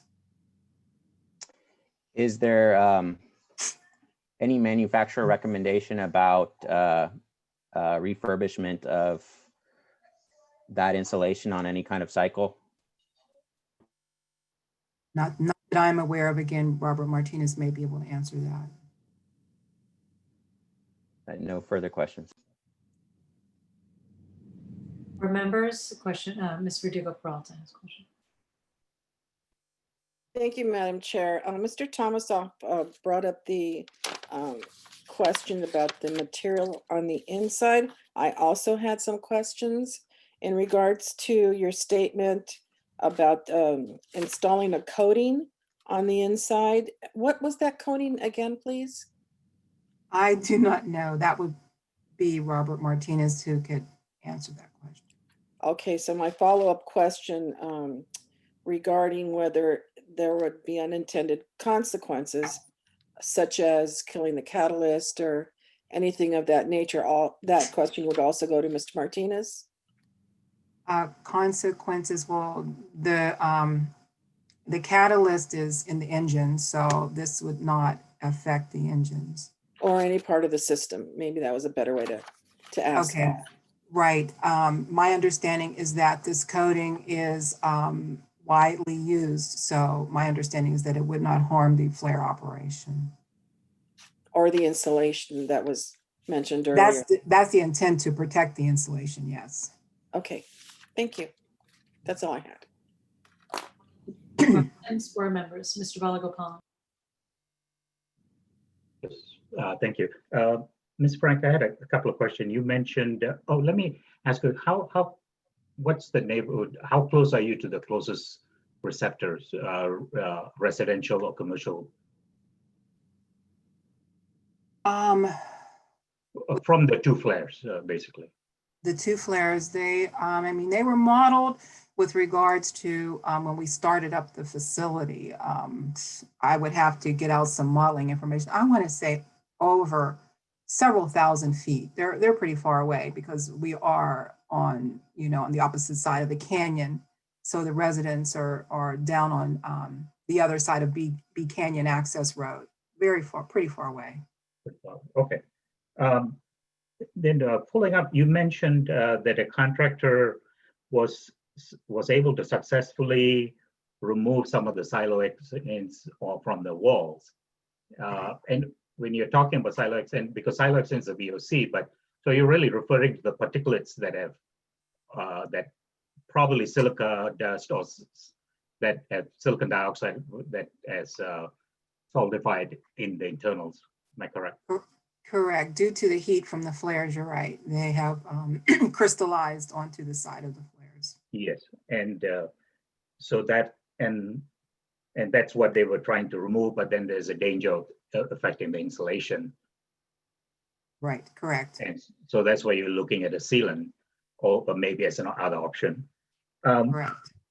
Okay. And you mentioned some safety procedure. I know you have scaffolding to go up. It's a large flare, and but are they also concerned about breathing the dust? Definitely, that's definitely a consideration that we have to take into consideration for the workers. And that sort of what I was getting at. Also, you have that much PM now been emitted, which is potentially silica dust that is going into the neighborhood, basically into the. Also, that is also a potential for causing harm. Would you, if it depending on how it migrates to from the facility? Well, I guess with regards to any type of modeling on air contaminant, air source, hazardous, pollutants, PM has been modeled based on the emission limit. So that's why it's our goal to, of course, be in compliance with the emission limit. And that has shown no harm in, But that was based on a compliant emission level, but you have almost double those pounds per hour emission of PM, PM10, basically. Did you go back and revisit or just look at it to see, even with the increased PM10, that it still should have no impact? No, sir, we have not completed any hazardous air analysis. We are focused on, I guess, correcting the non-compliance. And are you aware that the state has a reference exposure level for, I believe, maybe chronic exposure for silica dust? Yes, sir. All right. Now, when you're looking at the sealant, I'm assuming you will not use a silicone-based sealant? I'm not privy to the material that will be used. Okay. All right. Thank you very much. Can I ask, at the landfill, is there any other, if the gas to energy system is not working, is there a backup to that in terms of flares that are used simply to burn off the methane and the landfill gas? That's it. It's just the flares. Yeah, you have the beneficial use project and then you have the flares. Both will handle the gas that's built up in the landfill. So I guess I know that Mr. Balagopalan had mentioned some concerns about the makeup of the PM and the fact that it is double the limit. And I'm wondering, have you given thought to, during this time while you're cleaning the flares, switching to solely using the flares or solely flaring with other flares, the landfill gas? Well, really, that is not an option in this case because of the amount of landfill gas that's being generated in the landfill. The landfill gas to energy facility is the primary destruction device for the site. Mhm. And so we would have to still utilize 3 and 4 to burn the landfill gas. If we would need flares 1, 2, 3, 4, and 5 to burn all of the landfill gas. Okay. Okay. So regardless, that's gonna you're gonna have to use 3 and 4 no matter what. Correct. Okay. I had a question on conditions and what this means. There's one condition number 9. It says petitioner shall not inject landfill gas concentrate. Oh, sorry, condensate. I have really bad eyesight. Condensate into either flares 3 and 4. What is landfill gas condensate and why is it normally injected and what's the benefit of not injecting it? Okay. When those flares were first permitted, they were permitted and designed to burn condensate because condensate being another waste from the landfill gas process. Basically, condensate is the liquid that falls off of the gas at saturation. Okay, so you have a certain amount of it that is liquid and it just falls out. So that's your condensate. The flares were designed and permitted to burn a certain amount of condensate initially. And the landfill experimented with burning the condensate as a disposal option. It really wasn't very successful, but that's when the flares were modified to burn the regeneration gas. That was just totally, that whole condensate system was removed. Okay, so that's not even a possibility that they. Correct. Okay. I don't have any other questions. Board members, any other questions for Ms. Frank? Ms. Frank, I know the current permit that we got on page 3 does say the condensate injection nozzles. Is that something you're going to get revised? Because you said that's already been removed. That's correct. It's not capable of burning condensate. Okay. And I'm assuming when the test was done, there was no condensate because you have removed it already. No, sir, we have not. There has been no condensate. Like I said, it's not feasible. It's not possible since they were modified. All right, thank you. Additional questions for Ms. Frank on her testimony? Anyone? Okay, thank you very much again, Ms. Frank. Okay, Mr. Alberian, do you have another witness? I do not have any further witnesses. I believe District Council wanted to speak with one of our other witnesses. I'm okay with him calling him directly, or I can call him for you. It's up to you. Was that Mr. Martinez? Was Yes, that Mr. Martinez? that's correct. Okay, Mr. Martinez, you're still available? Yes, I am, Madam Chair. Thank you. Okay, it was Mr. Tomasovic, it was you who had the questions for Mr. Martinez. I know Ms. Frank deferred to him maybe twice.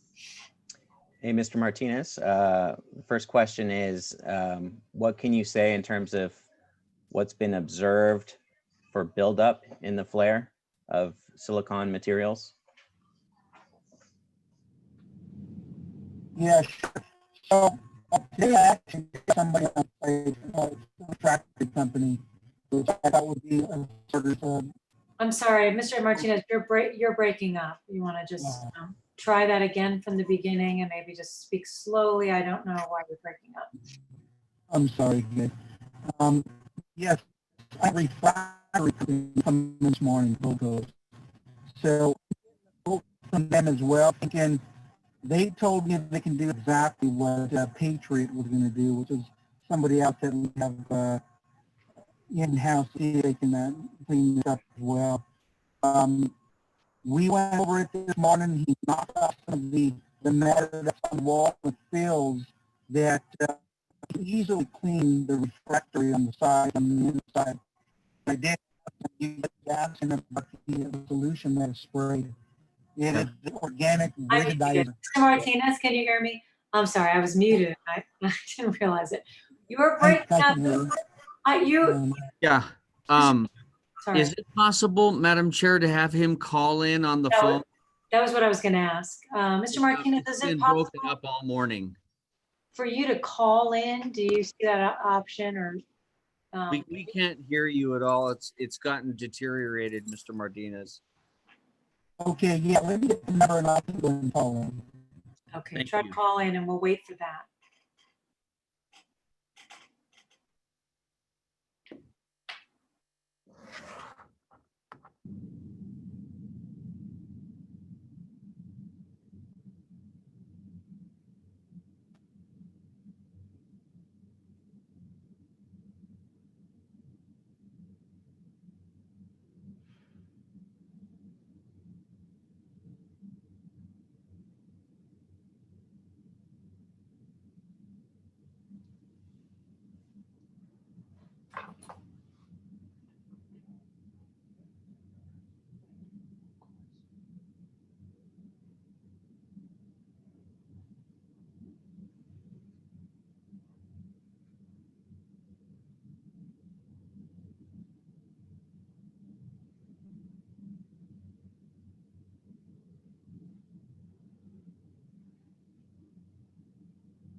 We're not seeing that call coming in, are we, Paul? Oh. Do we have it? There's, Madam Chair, there's 5 numbers now, and I think those 5 were there. I thought it was 4. Okay. Mr. Martinez, if you're on, can you speak? You're on, if you're. Oh. Mr. Martinez, Yes, I'm on now, and I'm getting a really good echo. I think it might be because you're still on your computer as well. Maybe if you can turn down the sound on your computer. Exactly. Yeah, my computer's off. How's that? Better. Awesome. Can you hear Julie better? I hear great. Great. There you are. I got it. Yes. Okay, Mr. Tomasova, can you repeat your question, and then Mr. Martinez repeat your answer? Yeah, to restate my question, what has been observed in terms of buildup inside the flare of silicon materials? Yeah, sure. There is a coating on the walls that we have seen as well. We did have a refractory company come in this morning, Gold Coast. And I think that's the route we're going to take. We're going to get a quote today for them to come in, set up the scaffolding, and they really feel that they can clean the walls really well. And also, Sharon was talking about, you guys were asking about what is sprayed on the walls. It's an organic rigidizer solution, which kind of hardens the insulation, which he said we probably won't even need. He said he can come in, clean the walls, pretty satisfied with what, that we can pass our testing. And the good thing is, if anything happens in the process where something does break off and we get down to bare metal for some reason, which he doesn't think, but at least they're here on site and they can actually do patchwork as well.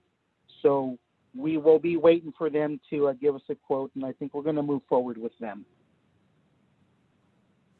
And how are they assessing the condition of the insulation or refractory? He said it looks really good, but he's not going to really know until they get themselves in there and start, they kind of want to do a dusting on the sides of walls, you know, as they say, like dusting a carpet with an old broom. So that's what they want to try. And he's pretty confident. He said everything looked good. All the anchoring, he said, is all up there still. Everything's looking good. So he was confident that he can clean it without any damage. But like I said, just in case we do get some damage, they're also here on site to repair it. In terms of manufacturer recommendations, do they say anything about refurbishing or replacing the insulation on any kind of schedule? No, sir. No, that will come after they're done. That's what I asked for. I'd like to know the condition of the insulation once they're done cleaning it. If they think that, because there's 2 layers inside, there's a lining and then there's a blanket. So he's going to check both conditions of those once they're really able to get in there and clean it up. And if we need to replace them, then we'll move forward with that as well. And if there is an observable buildup of silicone materials in these flares going forward, is that going to change your practices, or is that, if you're troubleshooting, is that what you're going to try to address going forward? Yes, sir. Yeah. Well, I mean, whatever they do today or tomorrow or whatever they do during the week, we're definitely going to implement that cleaning into our process annually. It's going to have to be done. Or maybe, you know, maybe we do it every other year, we're not sure. We'll talk with the county about that as well, but we're definitely going to have to implement some type of cleaning process. And it's going to be by a professional, because we're definitely going to have scaffolding in there.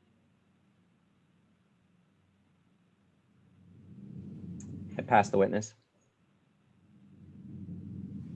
Thank you. That was my question. So, and Mr. Balagopong.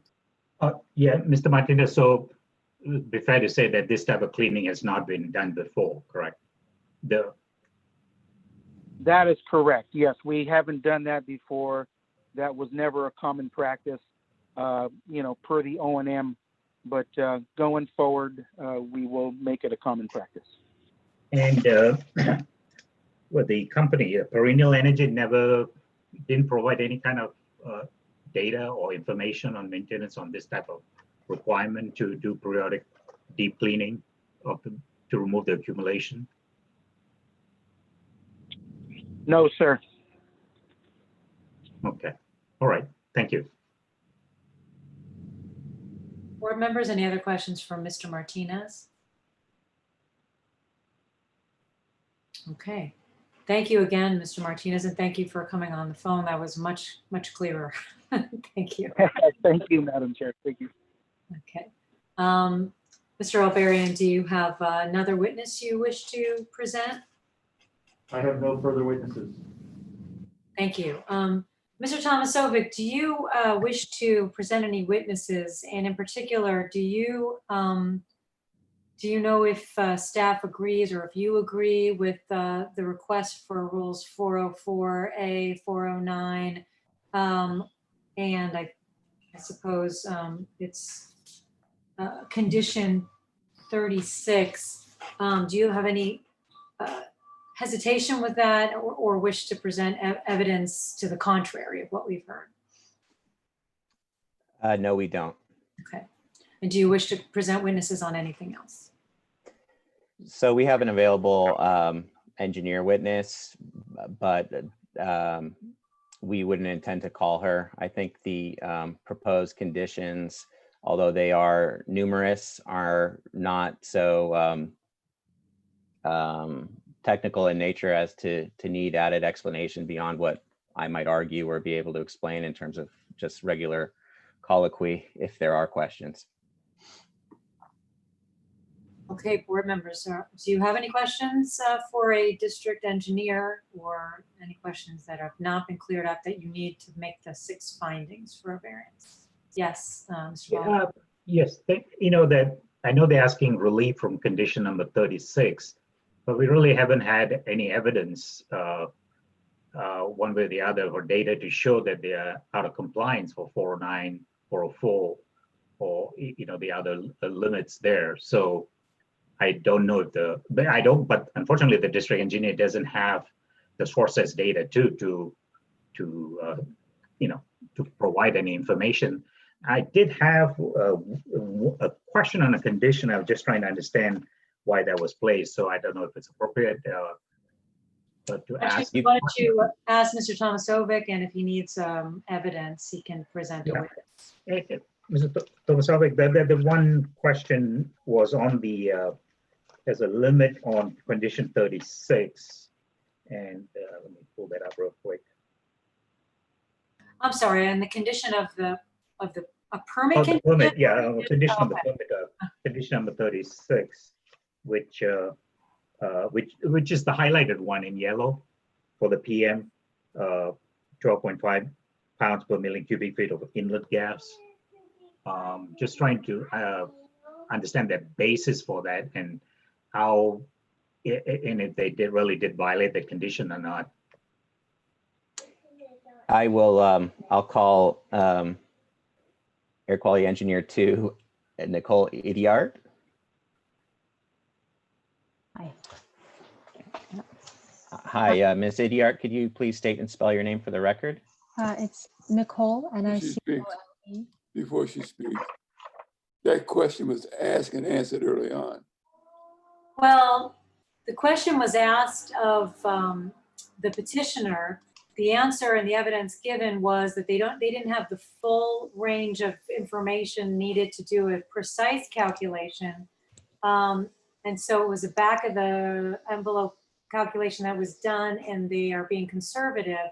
And the question that has not been answered, I believe, is what was the intention of condition 36? And I apologize for the background noise. Is that correct, Mr. Balagopalan? Yes. And I don't think that has been answered. Can you please state and spell your name for the record? It's Nicole, Nicole, last name Idiart, Idiart. And did you take the oath today? Yes. And what is your duty title? I'm an air quality engineer. And just to preface things here, you do not have a copy of source test results for this facility, correct? No, correct. And you're unable to speak to anything in regards to excess emissions at this point, correct? Yes, correct. Because you're missing the information you would need to do that? Yes. Okay, I will pass the witness. Ms. Idiart, did you hear the question or understand the question that Mr. Balagopalan asked, or do you need him to repeat it? The basis for the 12.5 pounds per million standard cubic feet, the condition 36 on the permit? Yes. So that would be based on the inlet fuel gas, which would be the landfill gas or the regen gas. Sorry, was it you said the regen gas or the landfill gas? Both. Both? Okay, because I know you don't have the sources data, so I think Mr. Martinez mentioned that they don't, they used the makeup air and a portion of the biogas to flat 3 and 4, not the full, amount of the landfill gas. Mm-hmm. So this, you didn't work on this permit, did you? I worked on a modification of it later on, but not on this. Not on the initial one. No. Okay. Okay. I'm going to. I don't think you probably have the data. I mean, don't have the information to answer. So I don't want to put you on the spot there because you don't have the sources data. So I'll waive the question. Okay. Thank you. Did anyone else have any questions for Ms. Idiart, and in particular for a district engineer? Okay, thank you, Ms. Idiart, for that. Thank you, Mr. Tomasovic, for making her available today. Okay, so with that, I think we can close the hearing and move on to closing statements. Oh, Verdugo Peralta, you had another question to be answered? It's not necessarily for either of the witnesses. It's a general question in regards to, it was brought up that from this point forward, they would be conducting a deep cleaning and it would be part of their maintenance protocol. Does that need to be in the conditions? Is it already in the conditions? So that's nothing that we need to be assured of?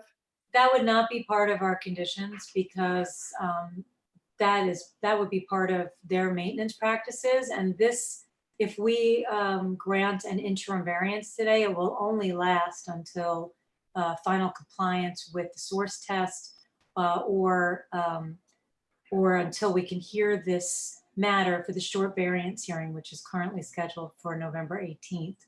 So it wouldn't go beyond that. Okay, got it. Thank you. Okay, anything else before we move to closing statements? Okay, thank you. Mr. Albarian, do you wish to give a closing statement on the 6 findings? Yes, please. OC Waste and Recycling and its energy partner Montauk Bowerman Power take regulatory compliance seriously. As the testimony showed today, they believe that this is a priority to fix this and have taken prompt action to start the process of investigating exactly what caused the non-compliance.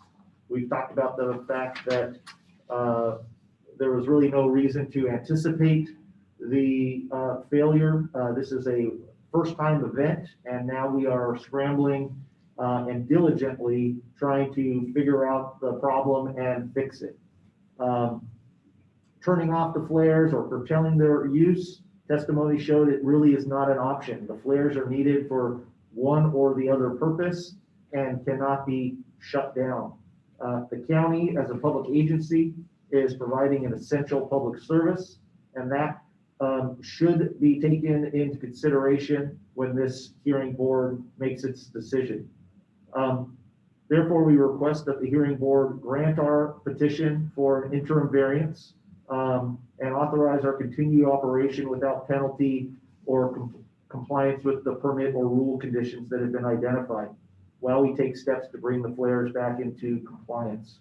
We also request the hearing board waive imposition of excess emission fees pursuant to the authority that's granted to you under Rule 303 sub G as in good.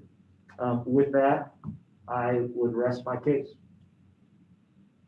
Okay, I'm gonna take a look at that last request and we'll take that separately. Mr. Tomasovic, your closing. Yes, thank you, Madam Chair, members of the board. We do believe that evidence has been presented that should be adequate for you to make all the required findings.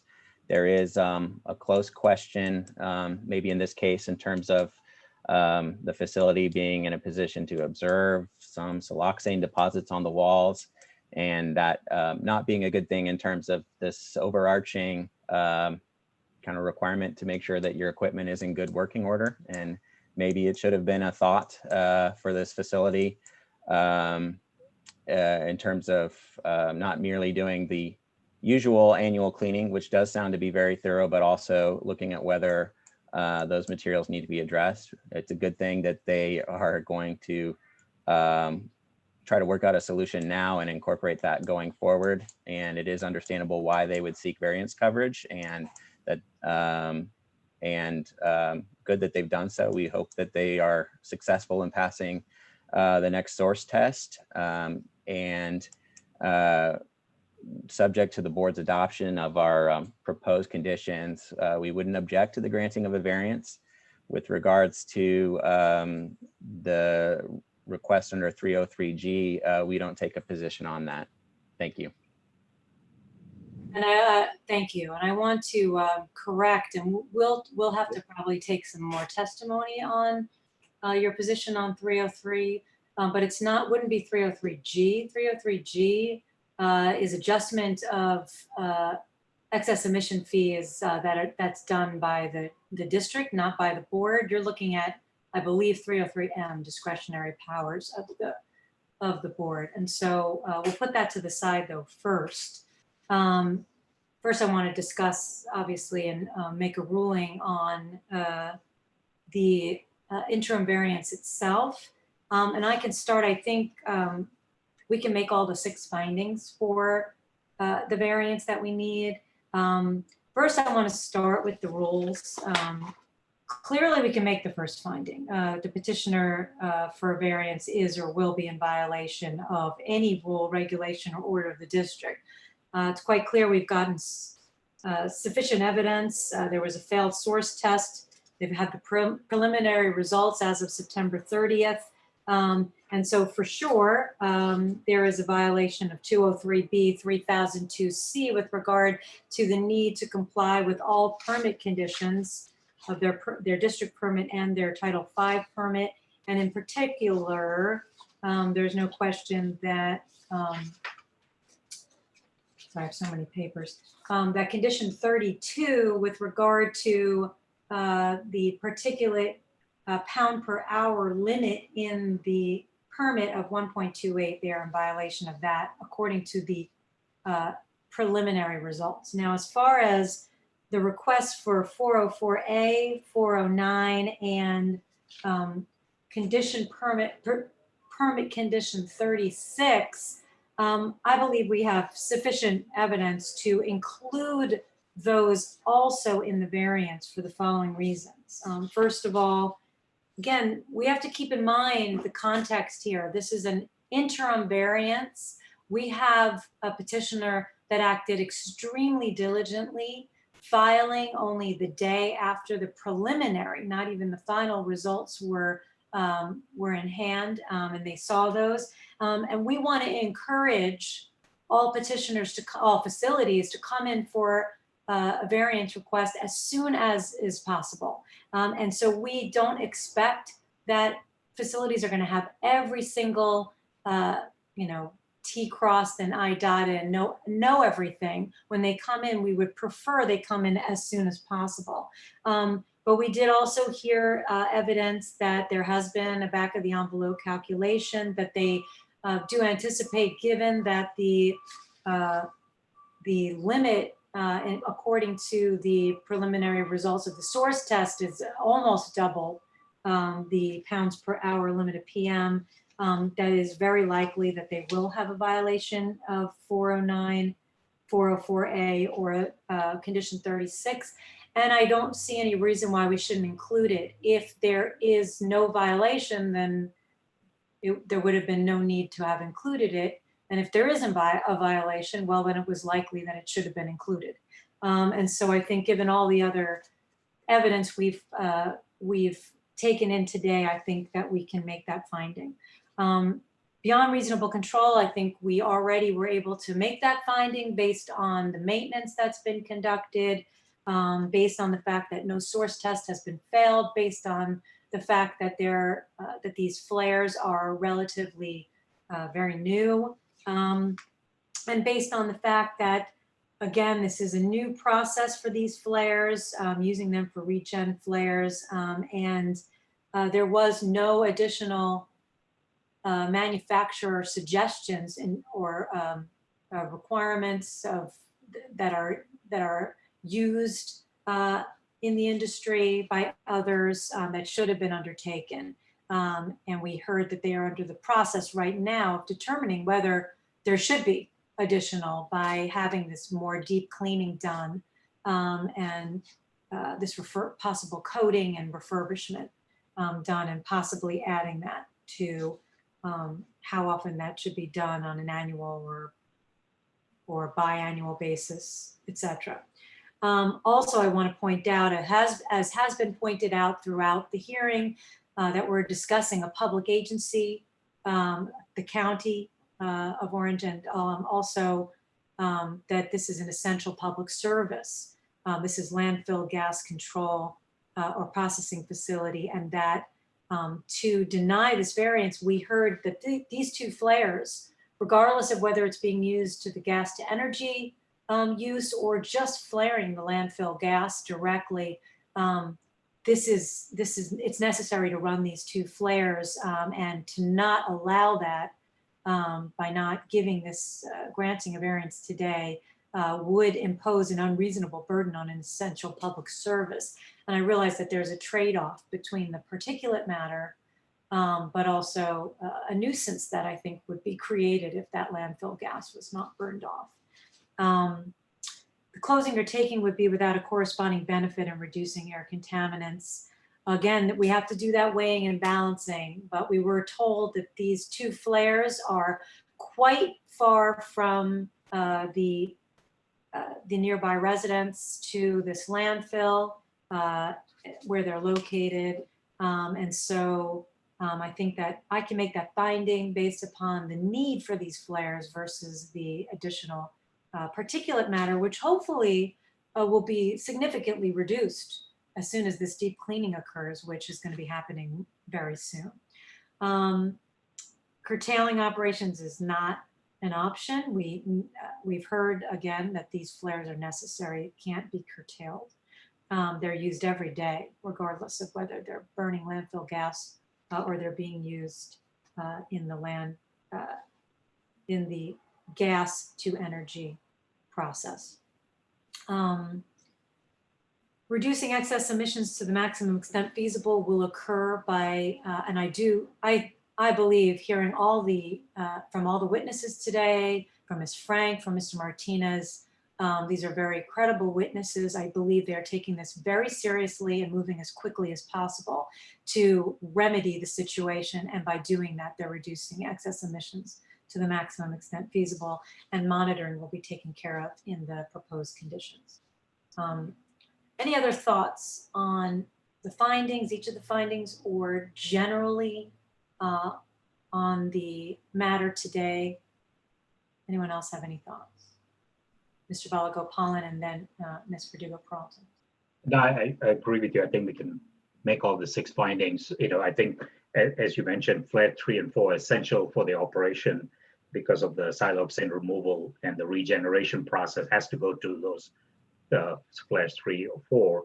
Without that, they have to shut all the engines, which means all the gas then will have to be flared. And so there's a trade-off with emissions from flaring versus from these 2 flares and PM emissions. And I think that the fact they've undertaken maybe today or tomorrow a deep cleaning of the silica dust that has accumulated over the several years, I think it's a good, it's a proactive step that will reduce the exposure. And I think we also heard from Ms. Frank that they are taking precaution for the employees because silica can cause silicosis, just like asbestos causing asbestosis. So that's a toxic in a sense. It causes chronic health impacts. So that they're taking steps to do the deep cleaning, and then making it part of the ongoing annual or biannual cleaning process. I think it's reassuring that will reduce the emissions of crystalline silica into the air. And I think Ms. Frank also said they did a risk assessment or modeling. Unfortunately, the South Coast did not adopt a reference exposure level for silicon dioxide. So even if you were to do, there's no way to quantify it. So there's no way of knowing what's the benefit of shutting down and flaring versus not curtailing the emissions of silicon dioxide. So with all that, and I think again, it's such a public service, they don't need to run those engines to generate electricity. So I think I agree with you that the 6 can be made, and they can take the necessary steps to retest, and hopefully they will pass the next on the November. I think scheduled for November 11th. So it's a very they're doing it quite quickly, so which is also good. So it's not 3-4 months down the road. So they're planning to do the retest in a short time frame. Thank you. Mr. Verdugo-Peralta, your thoughts? Thank you, Madam Chair. I echo everything that has been stated by my 2 colleagues. In addition, I want to I want to state that how much we appreciate the fact that we had excellent witnesses today on both sides, and made it easier for me at least to establish and agree with the 6 findings, that they do meet that criteria. And more importantly, the fact that they are part of the state plan in regards to energy. And it is an essential public service that they are providing, and they have been proactive, I think, from the very beginning of this to recognize the problem and try to find a solution, as well as notify the district. So for all those reasons, I agree that they have met the criteria for the 6 findings. Thank you. Thank you. Anyone else wish to add to the discussion before a motion is made? Okay, then I'm going to make a motion and then we will return to the request for fees. In the matter of OC Waste and Recycling, case number 5710-4, I move that we grant an interim variance, which would begin today. I know the request was to start September 30th, but we cannot grant retroactive variance relief. So it would begin today and it will go until final compliance or until this matter can be heard for a short variance, notice short variance, which is currently scheduled for November 18th, whichever occurs first, but in no event can it last longer than 90 days. It will be for the facility at 11002 B Canyon Access Road in Irvine, 92679. It will be for the 2 flares, flare I-3 and I-4 that are listed on page 3 of the petition.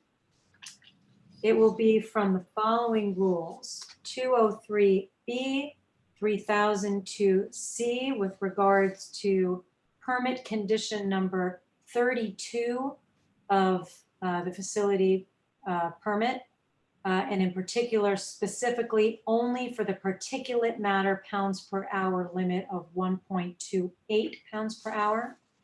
And also from condition 36 of that same permit with regard to the 3 items listed there for particulate matter, for PM, and only from that portion of condition 36.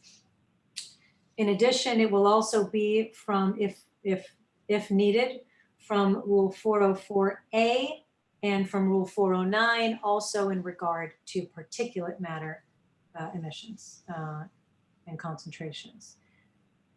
I further move that we incorporate the proposed variance conditions found in Exhibit A. And I have no changes to those conditions. Excess emissions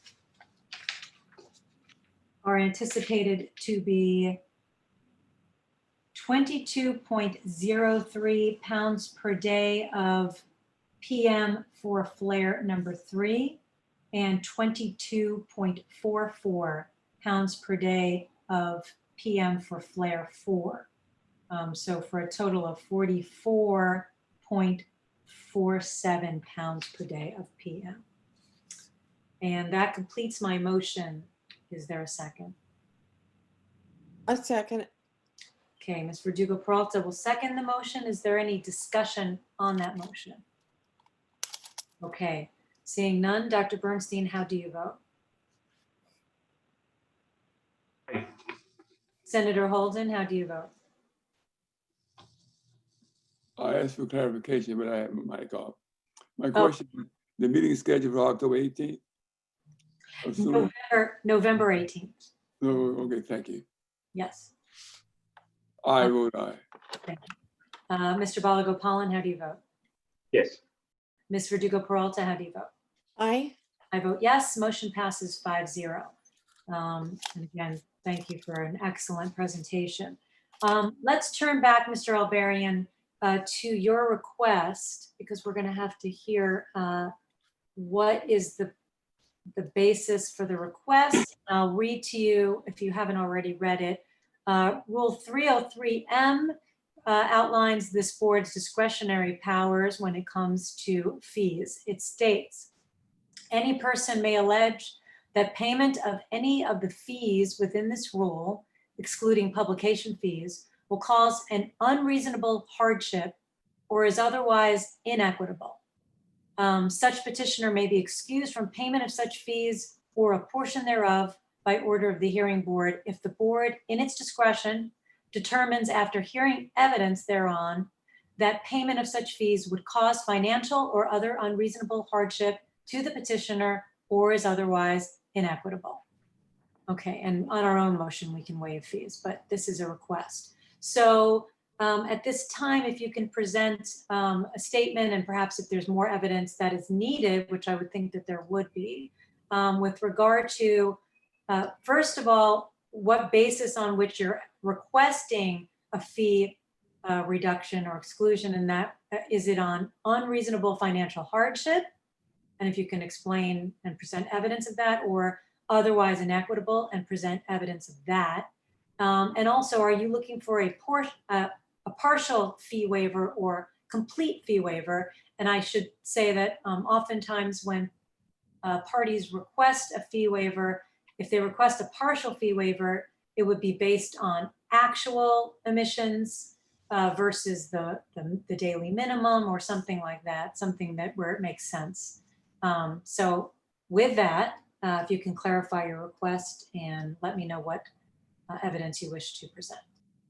Thank you, Madam Chair. I can make an argument under M, and I will do my best to do so. If you recall, my request was under G, and you suggested that that was not something within your power. So I'm more than happy to make an argument for M, but I also would still like to discuss G if you would like me to do that afterward. And I can explain, just so I can explain, my read of G is that it says the hearing board may adjust the excess emission fee required by subdivisions D, E, and F of this rule at the request of petitioner. You are, and you are correct. And let me stand corrected. And I read it so fast because I didn't expect the request that I was thinking I was reading a different portion, but you are correct. The hearing board may adjust the excess emission fee required at the request of petitioner upon a motion of the hearing board based on the evidence regarding emissions presented at the time of the hearing. So you can base it on emissions. And so, I mean, I will combine the two of them as needed, and you can choose whatever you would like, assuming you're willing to hear my arguments and grant it. I mean, the general concept under G is that, or M is, you know, Orange County Waste and Recycling is a public agency. We're not, you know, we are trying to comply with the regulations. We are being diligent in this. We don't have the option of shutting them down because we are required by law to operate them. There are a number of beneficial purposes of what we're doing. We're trying to, you know, create, not waste this energy that's created by the waste, but instead create clean energy. I think based on all those, based on the efforts that we have shown and the evidence of the seriousness with which we take these violations, and the fact that we really are diligently trying to resolve this as promptly as possible, we are asking that during this period of time that that those excess emission fees be waived, and that is it. I'm not necessarily going to go into a unreasonable hardship or anything like that. I just think that based on the circumstances,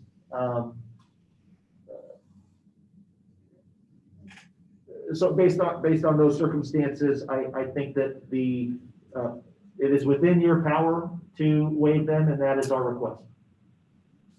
And let me ask you, has there been any preliminary calculation as to what, if you were to base fees on actual, do you go above the minimum daily, or do you? We did a brief calculation, and my calculation, assuming CPI is not a factor, but when I looked at the rule, it looks like the minimum fees are about $200 a day, which by 30 days is $6,000 a month. I believe that the amount that we are over, if the calculations we made are accurate, is much less than that. I don't have the email, but if we're being charged excess emission fees, I believe that it would be under the minimum fee that is identified in section F, as in Frank. I'm sorry. Yes, that would be the minimum max. So it's $199 per day.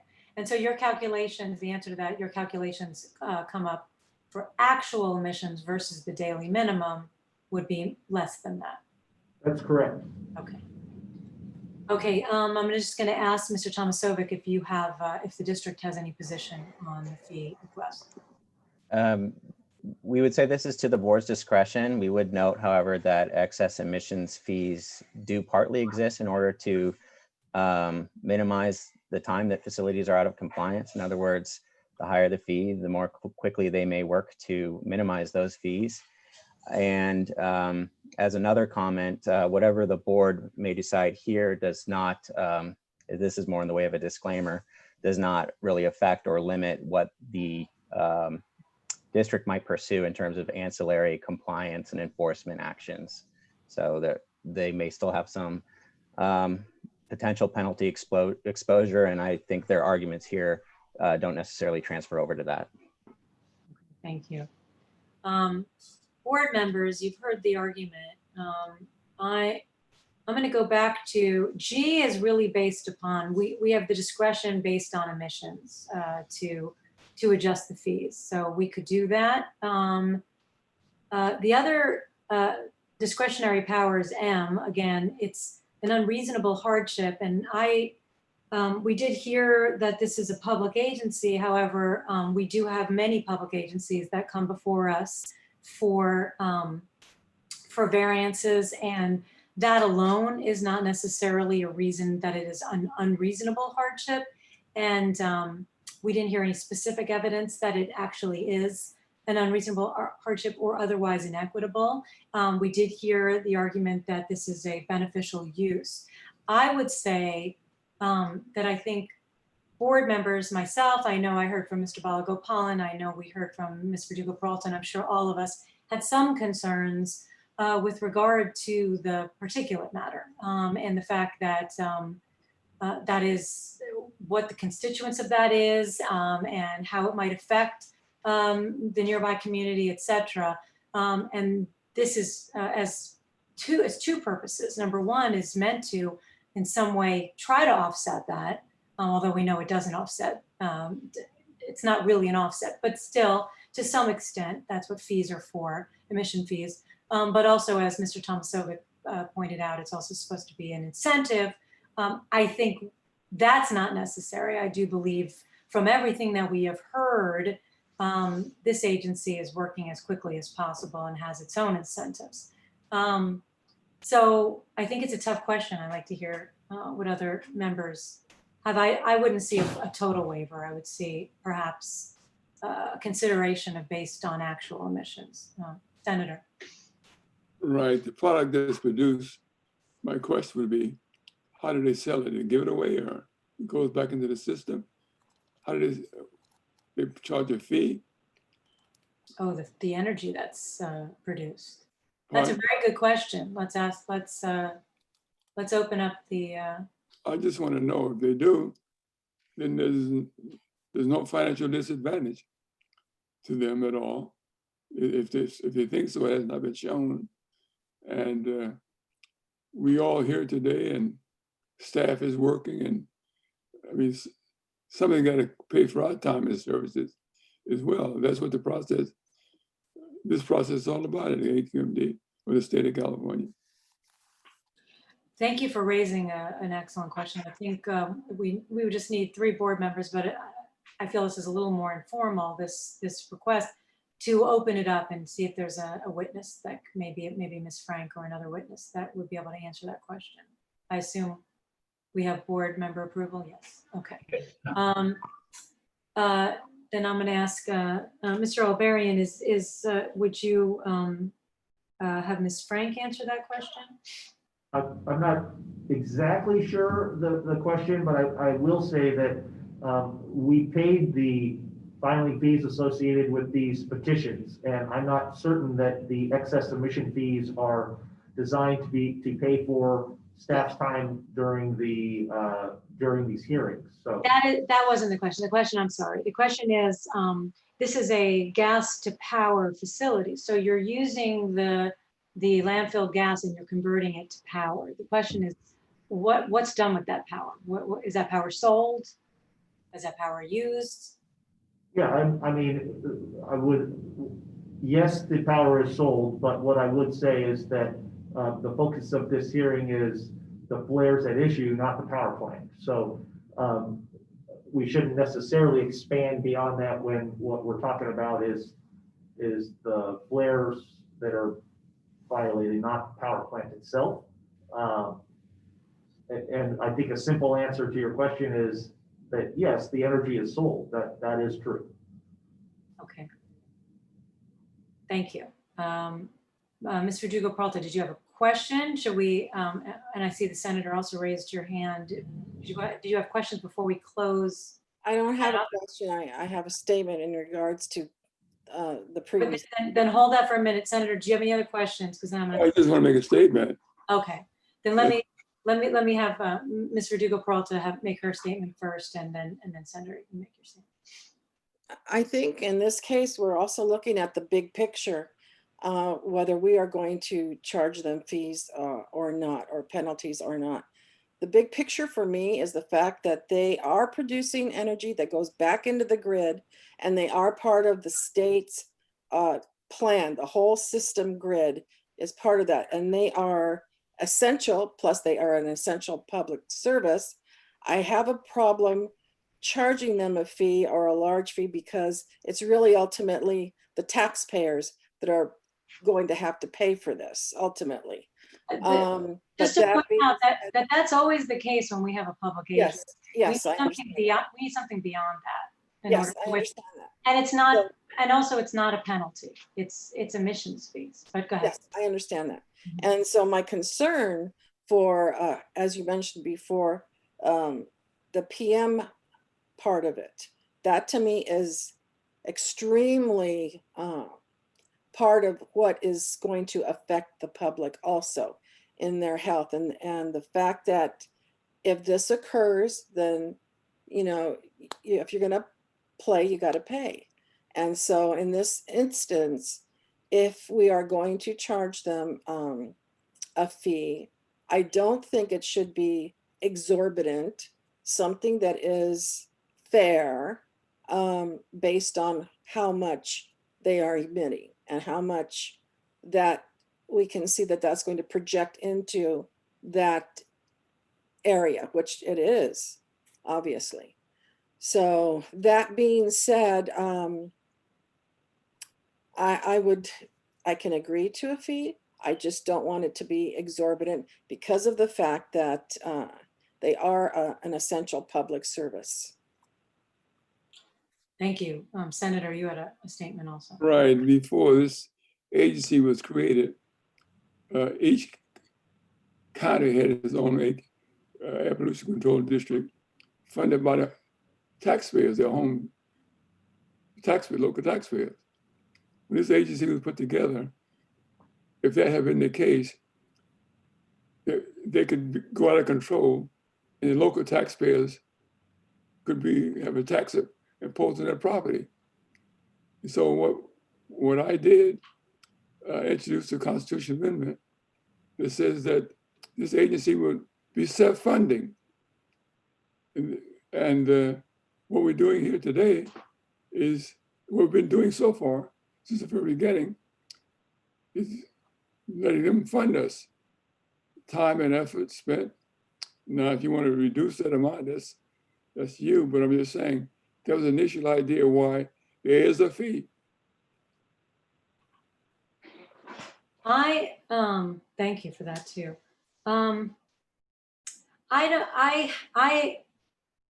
I feel very strongly that yes, this is a beneficial use, but if we're going to look at the broader beneficial use, then we do have to bring in the fact that that beneficial use is then there are fees that are paid for that as well. So I think that when we're talking about emission fees and reductions or non-reductions, I think that consideration X's itself out. But I think it's a public agency, and as Senator, as you point out, so is the Air District. I don't think that fits within that extra that we need for financial hardship or otherwise inequitable. And I think what brought me to being able to make the 6 findings and grant the interim variance is the fact that without these flares, there will be landfill gas that will not be burned off. And that's what makes it an essential public service.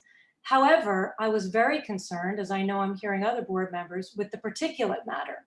And so we balanced it out and we granted the interim variance, but that particulate matter is not going away. And so I think it's very important that it is offset by the excess emissions that are part and parcel of a variance. And I do hear what Mr. Albarian is arguing, and I agree this is beneficial use. I agree this is a public agency. I agree this is an essential public service. I agree this is a good agency that is working very quickly and diligently. But I do also believe that it is part of the process that they put in place, that these flares, it's a new process, and that's really good. However, it also clearly has some downside, which is the particulate matter. And so I think while they're fixing to correct it and that particulate matter is going out there, I think the emission fees should go forward as is in 303. But that's my feeling. I think the senator's saying that. I don't know, Mr. Balagopalan or Dr. Bernstein, Mr. Balagopalan, you want to go next?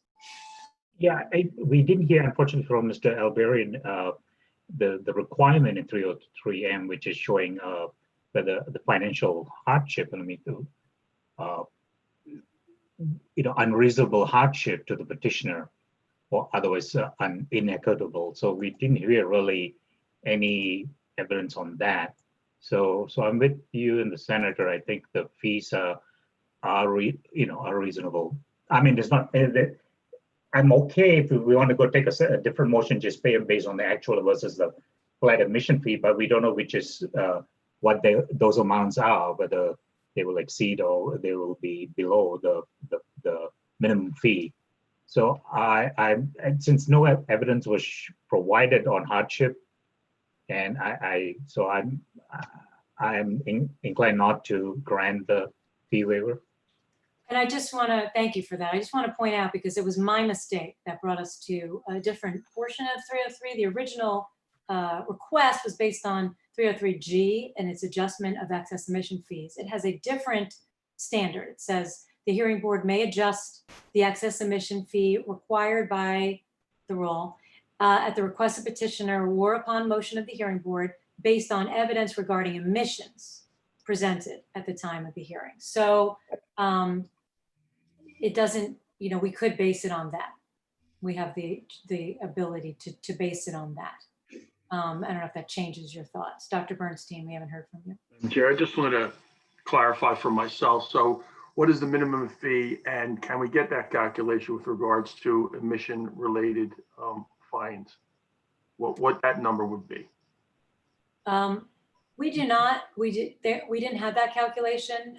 The fee, the minimum I see in the rule is under, I think it was F, it's $199 and change. So about $200 a day minimum.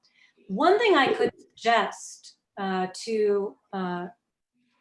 do we have? Well, we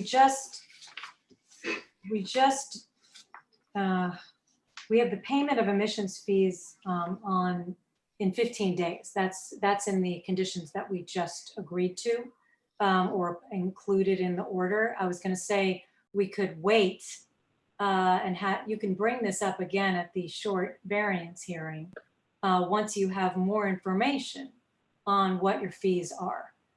In the meantime, you could pay the fees as requested, and there can always be an adjustment made of those fees later on. If you don't have that calculation, do you think you'll have that calculation, or would you prefer to put the request on hold until you do have that, and then we can revisit it and we can hear additional evidence at that time?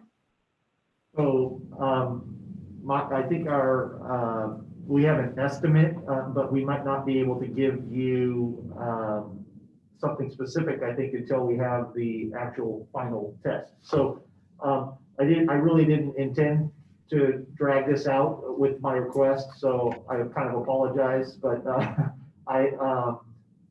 you know, I think a couple of ways to deal with this might be to, if you're able to postpone imposition of the fees until we can give you a specific number. It appears that our short kind of rough calculation is that we would be, based on our emissions, be paying about half of what the fee is. So instead of 200 a day, it would be somewhere closer to 100 or 125 a day. So rather than 6,000 a month, we'd be talking about, you know, 3,000 or 4,000 a month. You know, it's not the end of the world. So at this point, I will really defer to this hearing board, and you can do what you think is appropriate. Okay. I'm going to say, and I'll see what my fellow board members say, but I think it's going to be, we'll have to do some gymnastics to now amend the interim variance to change it from the 15 days from today for which fees are due. So it would be my suggestion to leave that in. However, to table this request, if Mr. Albarian, you would have to agree to that. Table the request until we have the short variance hearing. And at that time, we'll be able to hear more evidence and maybe a more robust argument for waiving either a portion or the full fees. Would that be something that would be okay with you? I'm fine withdrawing that request. The only question I have, and probably my experts know more than I do, but I don't know how these fees operate, whether we're billed or we just have an affirmative duty to start paying them. So that's the only factor I have. I just don't know the specifics. So I think we'll just deal with that at this point. I'll just withdraw that motion. And let's just move on. We do appreciate this board granting our interim variance, and we will see you on the 18th of November. Great, and I'll just say to you, I do not know the mechanics of how that gets done. However, I do know, pay attention to the fact that condition, it's one of the last conditions, condition 13 has a time of the variance, has a time of 15 days from today for that. So I don't know if you get billed, I don't know how that works, but figure that out. But just know that that is the time constraint in there. And Madam Chair, will we know at that point then what the fees are going to be? Is somebody going to be able to calculate that for us and give that information? I am assuming that we will, they'll have now the information based on their monitoring that is required of the usage of the flare, what that number will be. Is that correct, Mr. Albarian? I will defer to the technical people on what those tests will do. I don't know. So Sharon, Ms. Frank raised her hand, so she might bail me out. So if you wouldn't mind letting her speak, that'd be great. Sure, just for this, so we can close it up since you've withdrawn, and we're gonna, but withdrawn without prejudice, and the idea is to raise it again in the next hearing. Ms. Frank. Madam Chair and board members, I just had a question with regards to complying with the conditions of the variance.